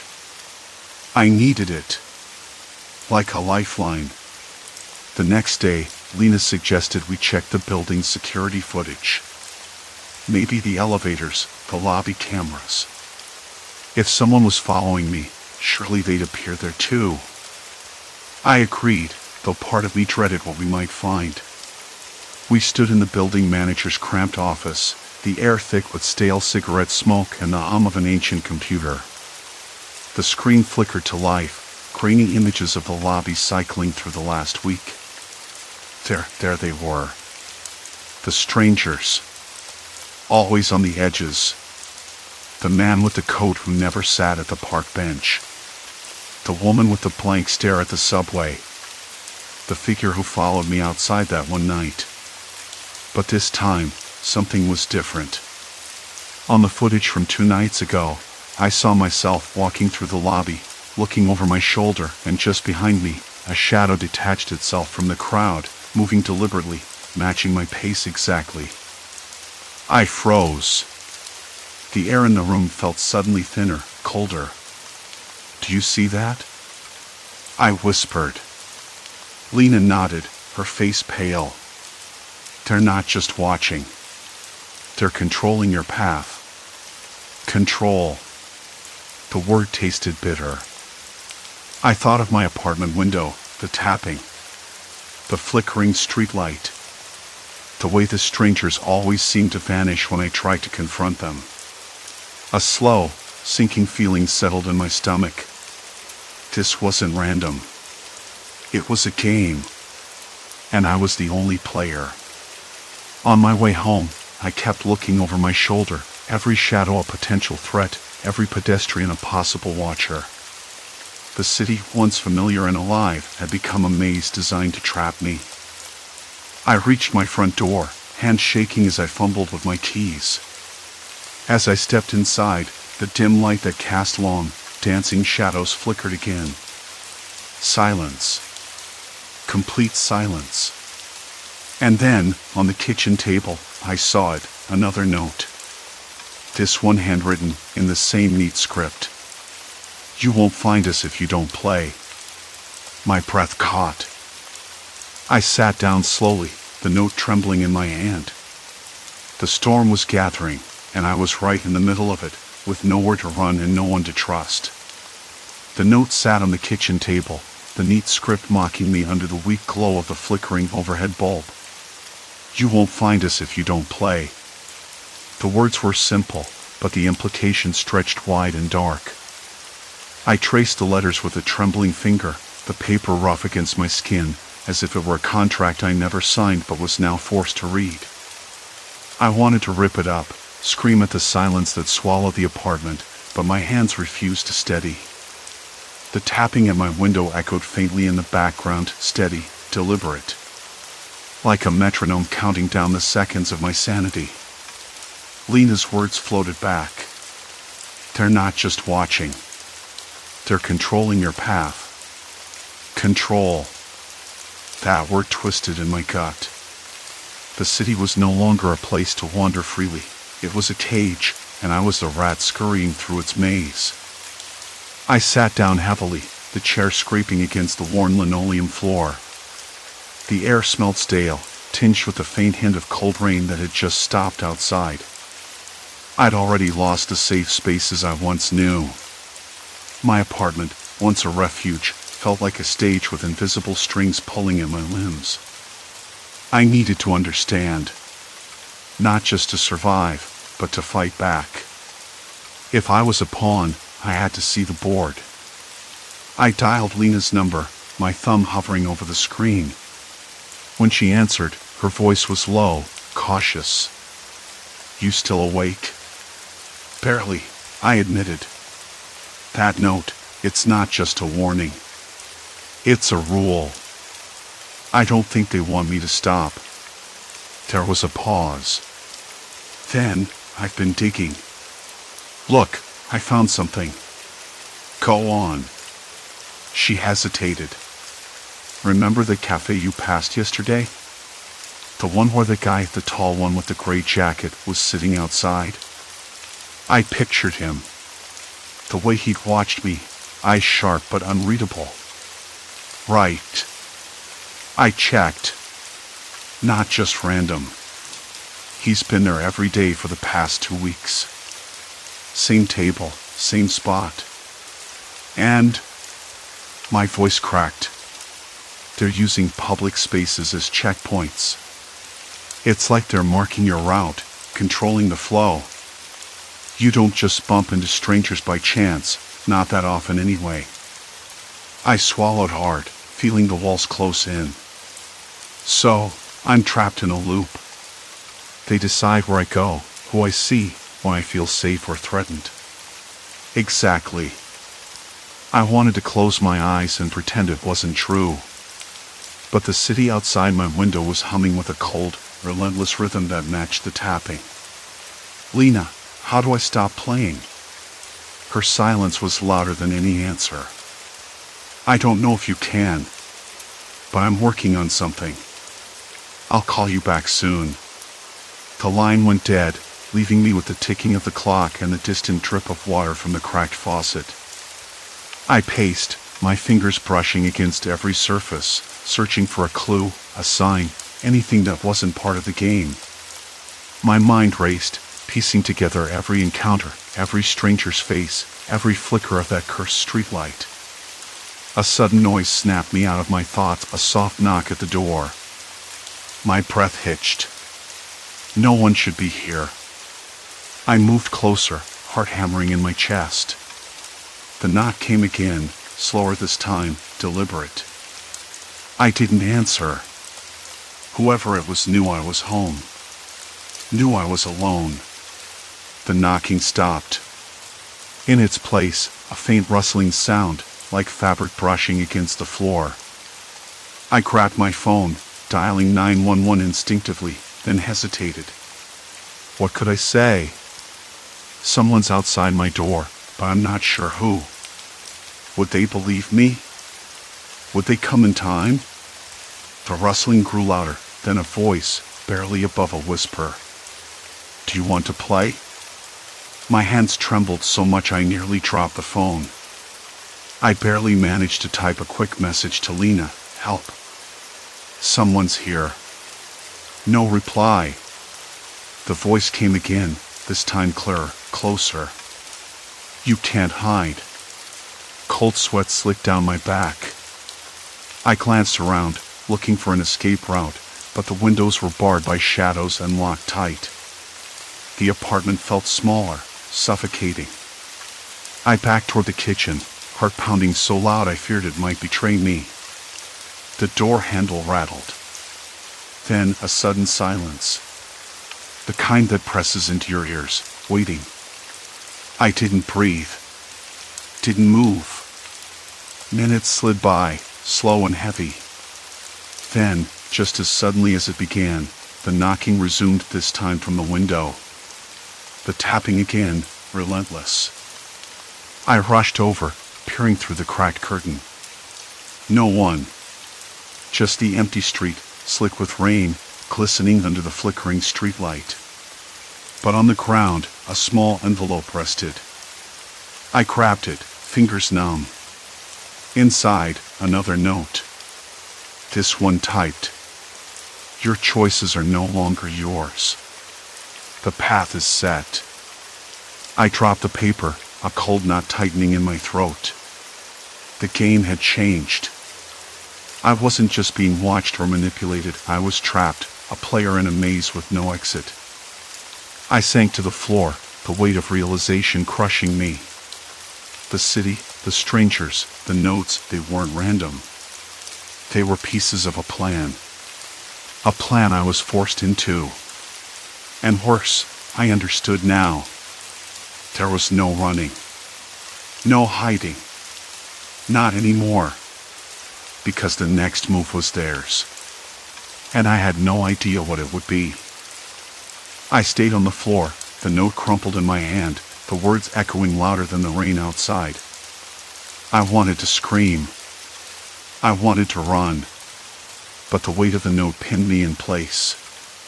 The realization had settled deep. This was no longer some cruel prank or a series of coincidences. Someone was guiding me, hurting me like a lost animal.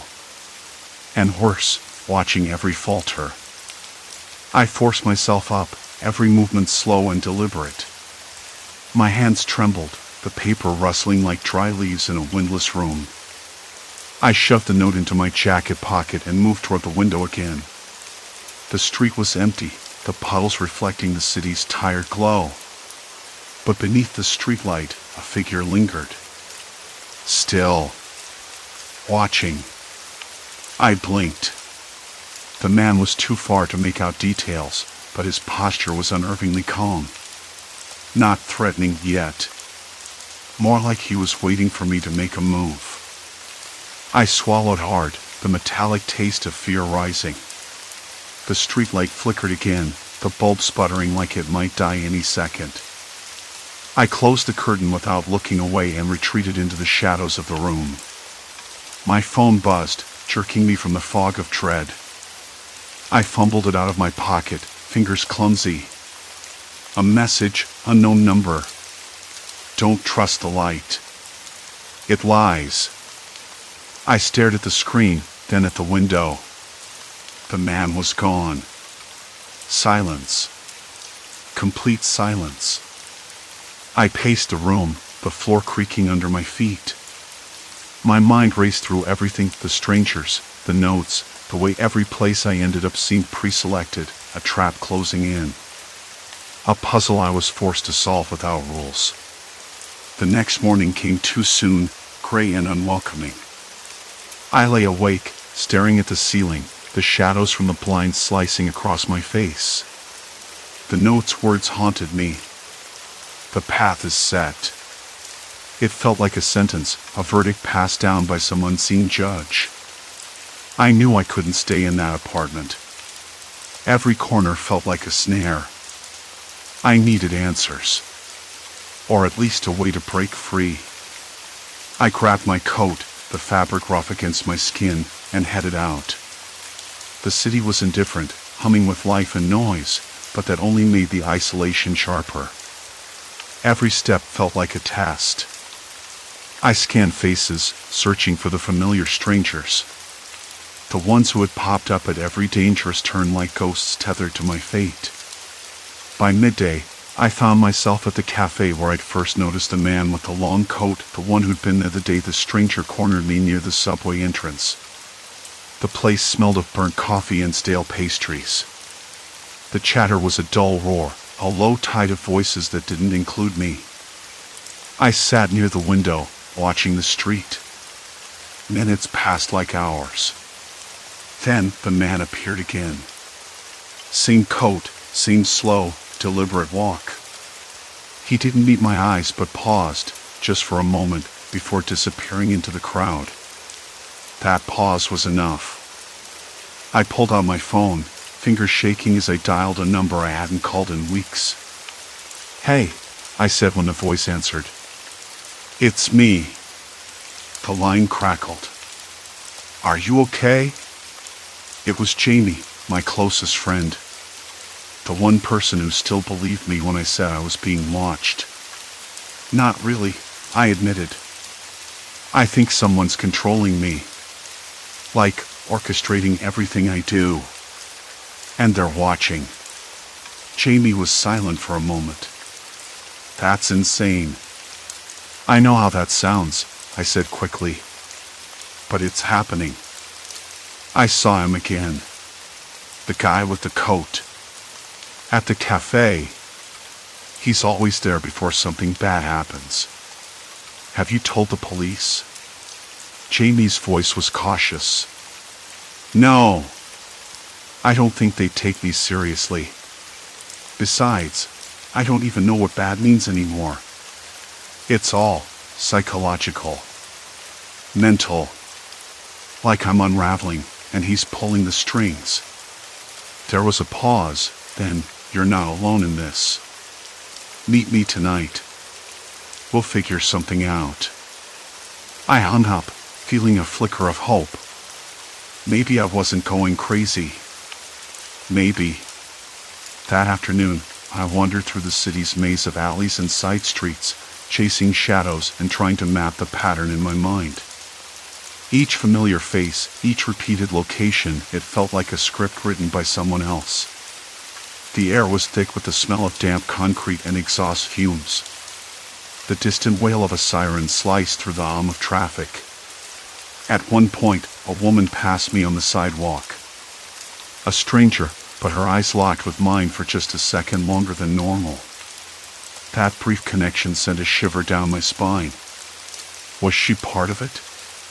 Another watcher? Another piece of the puzzle? I couldn't tell anymore. Night came too quickly, swallowing the city in a wet, cold darkness. Jamie was waiting in a small, cluttered apartment downtown. The scent of old books and lemon cleaner filled the space. She had a laptop open, several tabs of maps, photos, and notes. "We need to look for patterns," Jamie said, her fingers flying over the keyboard. "Dates, locations, people. Anything that repeats." I nodded, exhaustion pressing against my eyelids. But I kept pushing. We cross-referenced the times I'd encountered those strangers, the notes I'd received, every dangerous moment I'd survived. It all pointed to a single thread, a man who seemed to know my every move, showing up just before things spiraled. "We're missing something," Jamie murmured, scrolling through a map of the city. "Look here." She pointed to a cluster of dots, places I'd been, times I'd been followed. I leaned in, tracing the line with my finger. "It's a route. A circuit." "Exactly. Someone's leading you somewhere." My stomach twisted. The idea of being herded through the city like prey was terrifying, but also somehow clarifying. I wasn't imagining it. The threat was real. And it was coming closer. A sudden noise from the hallway made us both freeze. The building was old, the walls thin. Footsteps. Slow, deliberate. Someone was outside the door, waiting. Jamie and I exchanged a look, no words, no panic, just a silent acknowledgement that this was it. The moment where the game shifted from guessing to confrontation. I crept to the window, peering into the darkened street. A figure stood beneath a flickering lamp, face obscured by shadows. The same long coat. The same calm menace. Jamie whispered, "You need to get out of here. Now." But I couldn't move. Not yet. Because this time I wasn't just being watched. I was being invited. The door handle twisted slowly. My breath caught. The path was set. The next move was theirs. And I was about to walk right into the darkness. The door handle turned slowly, deliberately, like the last tick of a clock before midnight. But the door didn't open. Instead, a voice, calm, almost casual, slipped through the crack. "We don't have to do this." I leaned closer, straining to catch the tone beneath the surface. Nothing familiar. No warmth. Just that cold, clinical distance. Jamie whispered, "You know that voice?" I shook my head. I didn't. But I knew it. Somewhere I couldn't quite reach. Then the footsteps retreated. Silence. Complete silence. We stood there, frozen in the stale air of the crumbling hallway, the faint hum of the flickering street lamp outside bleeding through the window. The smell of damp plaster and old cigarette smoke clung to the walls. Outside, a dog barked once, sharp and sudden, and then nothing. I didn't move for what must have been minutes. Jamie's fingers trembled against mine. "We should go," she said finally, voice low, urgent. I nodded, swallowing the knot in my throat. We slipped out through the back fire escape, the metal cold and slick beneath our fingers. The city felt different, somehow like it was holding its breath, waiting. The next morning, sunlight stabbed through the thin curtains, cruel and unforgiving. I lay in bed, the events of the night pressing down like a weight on my chest. The pattern I'd spent weeks unraveling, the strangers, the places, the precise moments of danger made sense now. Someone had been steering me, watching me fall apart piece by piece. But why? And how had they come so close without me seeing? The thought twisted in my stomach. The idea that I'd been a puppet, tangled in invisible strings, was almost worse than the threat itself. Jamie was already up when I finally dragged myself from the sheets, her face a study in exhaustion and determination. "We need a plan," she said, pouring coffee into 2 chipped mugs. The bitter smell filled the kitchen, grounding me a little. I nodded. "No more running." She looked at me like I was crazy. "Are you sure? Because whatever this is, it's not over. It has to be." I stared out the window. The city was waking up, oblivious to the quiet war that had played out in its shadows. People rushing by, their faces blurred and indifferent. I felt like a ghost among them, seen and unseen all at once.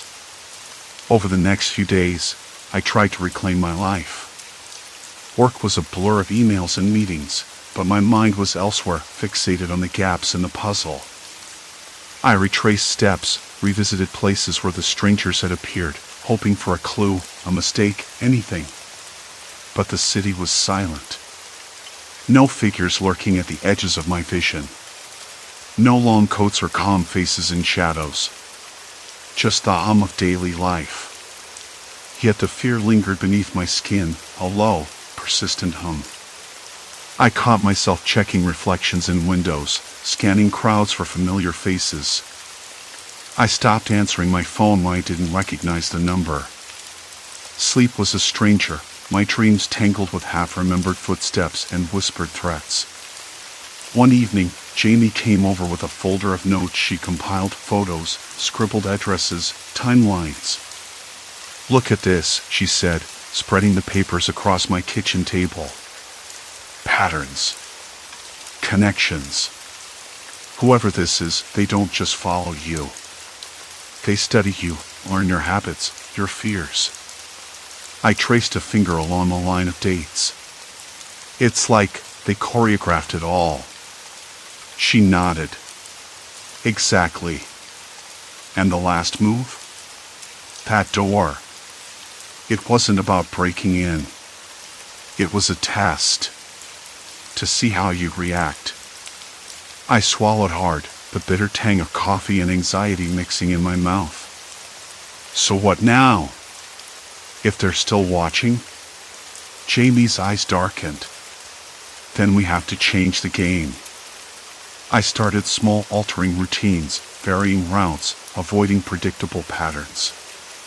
It was exhausting, like trying to rewrite a script I didn't even know I was following. But it gave me a sliver of control. One afternoon, I found myself at a quiet park I hadn't visited in years.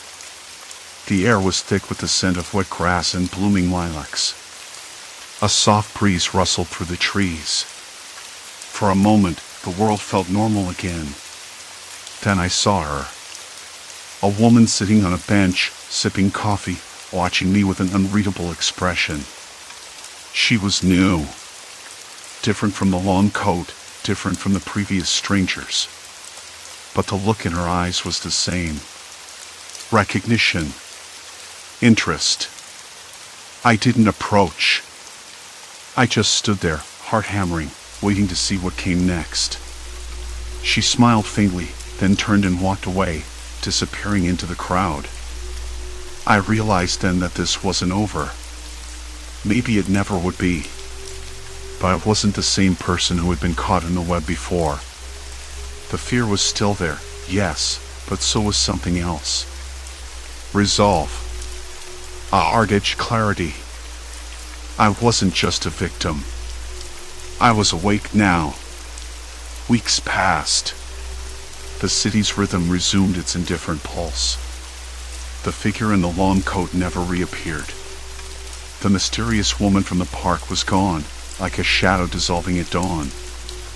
I started to rebuild friendships, work, trust. Jamie and I grew closer, bound by the shared ordeal. We talked openly, no more secrets, no more silence. The weight of the unknown still pressed on us, but less heavily. And me? I learned to carry the fear without letting it break me. To notice the strangers not as threats, but as reminders of vulnerability, yes, but also of survival. Sometimes, late at night, I catch myself staring out the window, half expecting to see a shadowy figure waiting just beyond the streetlight's flicker. But then I breathe deep, feel the cold glass under my fingertips, and remind myself, I'm still here. Still standing. Still watching back. The city holds its stories tight, but mine, my story, is mine to tell. And no one's puppeteering me anymore. Not anymore.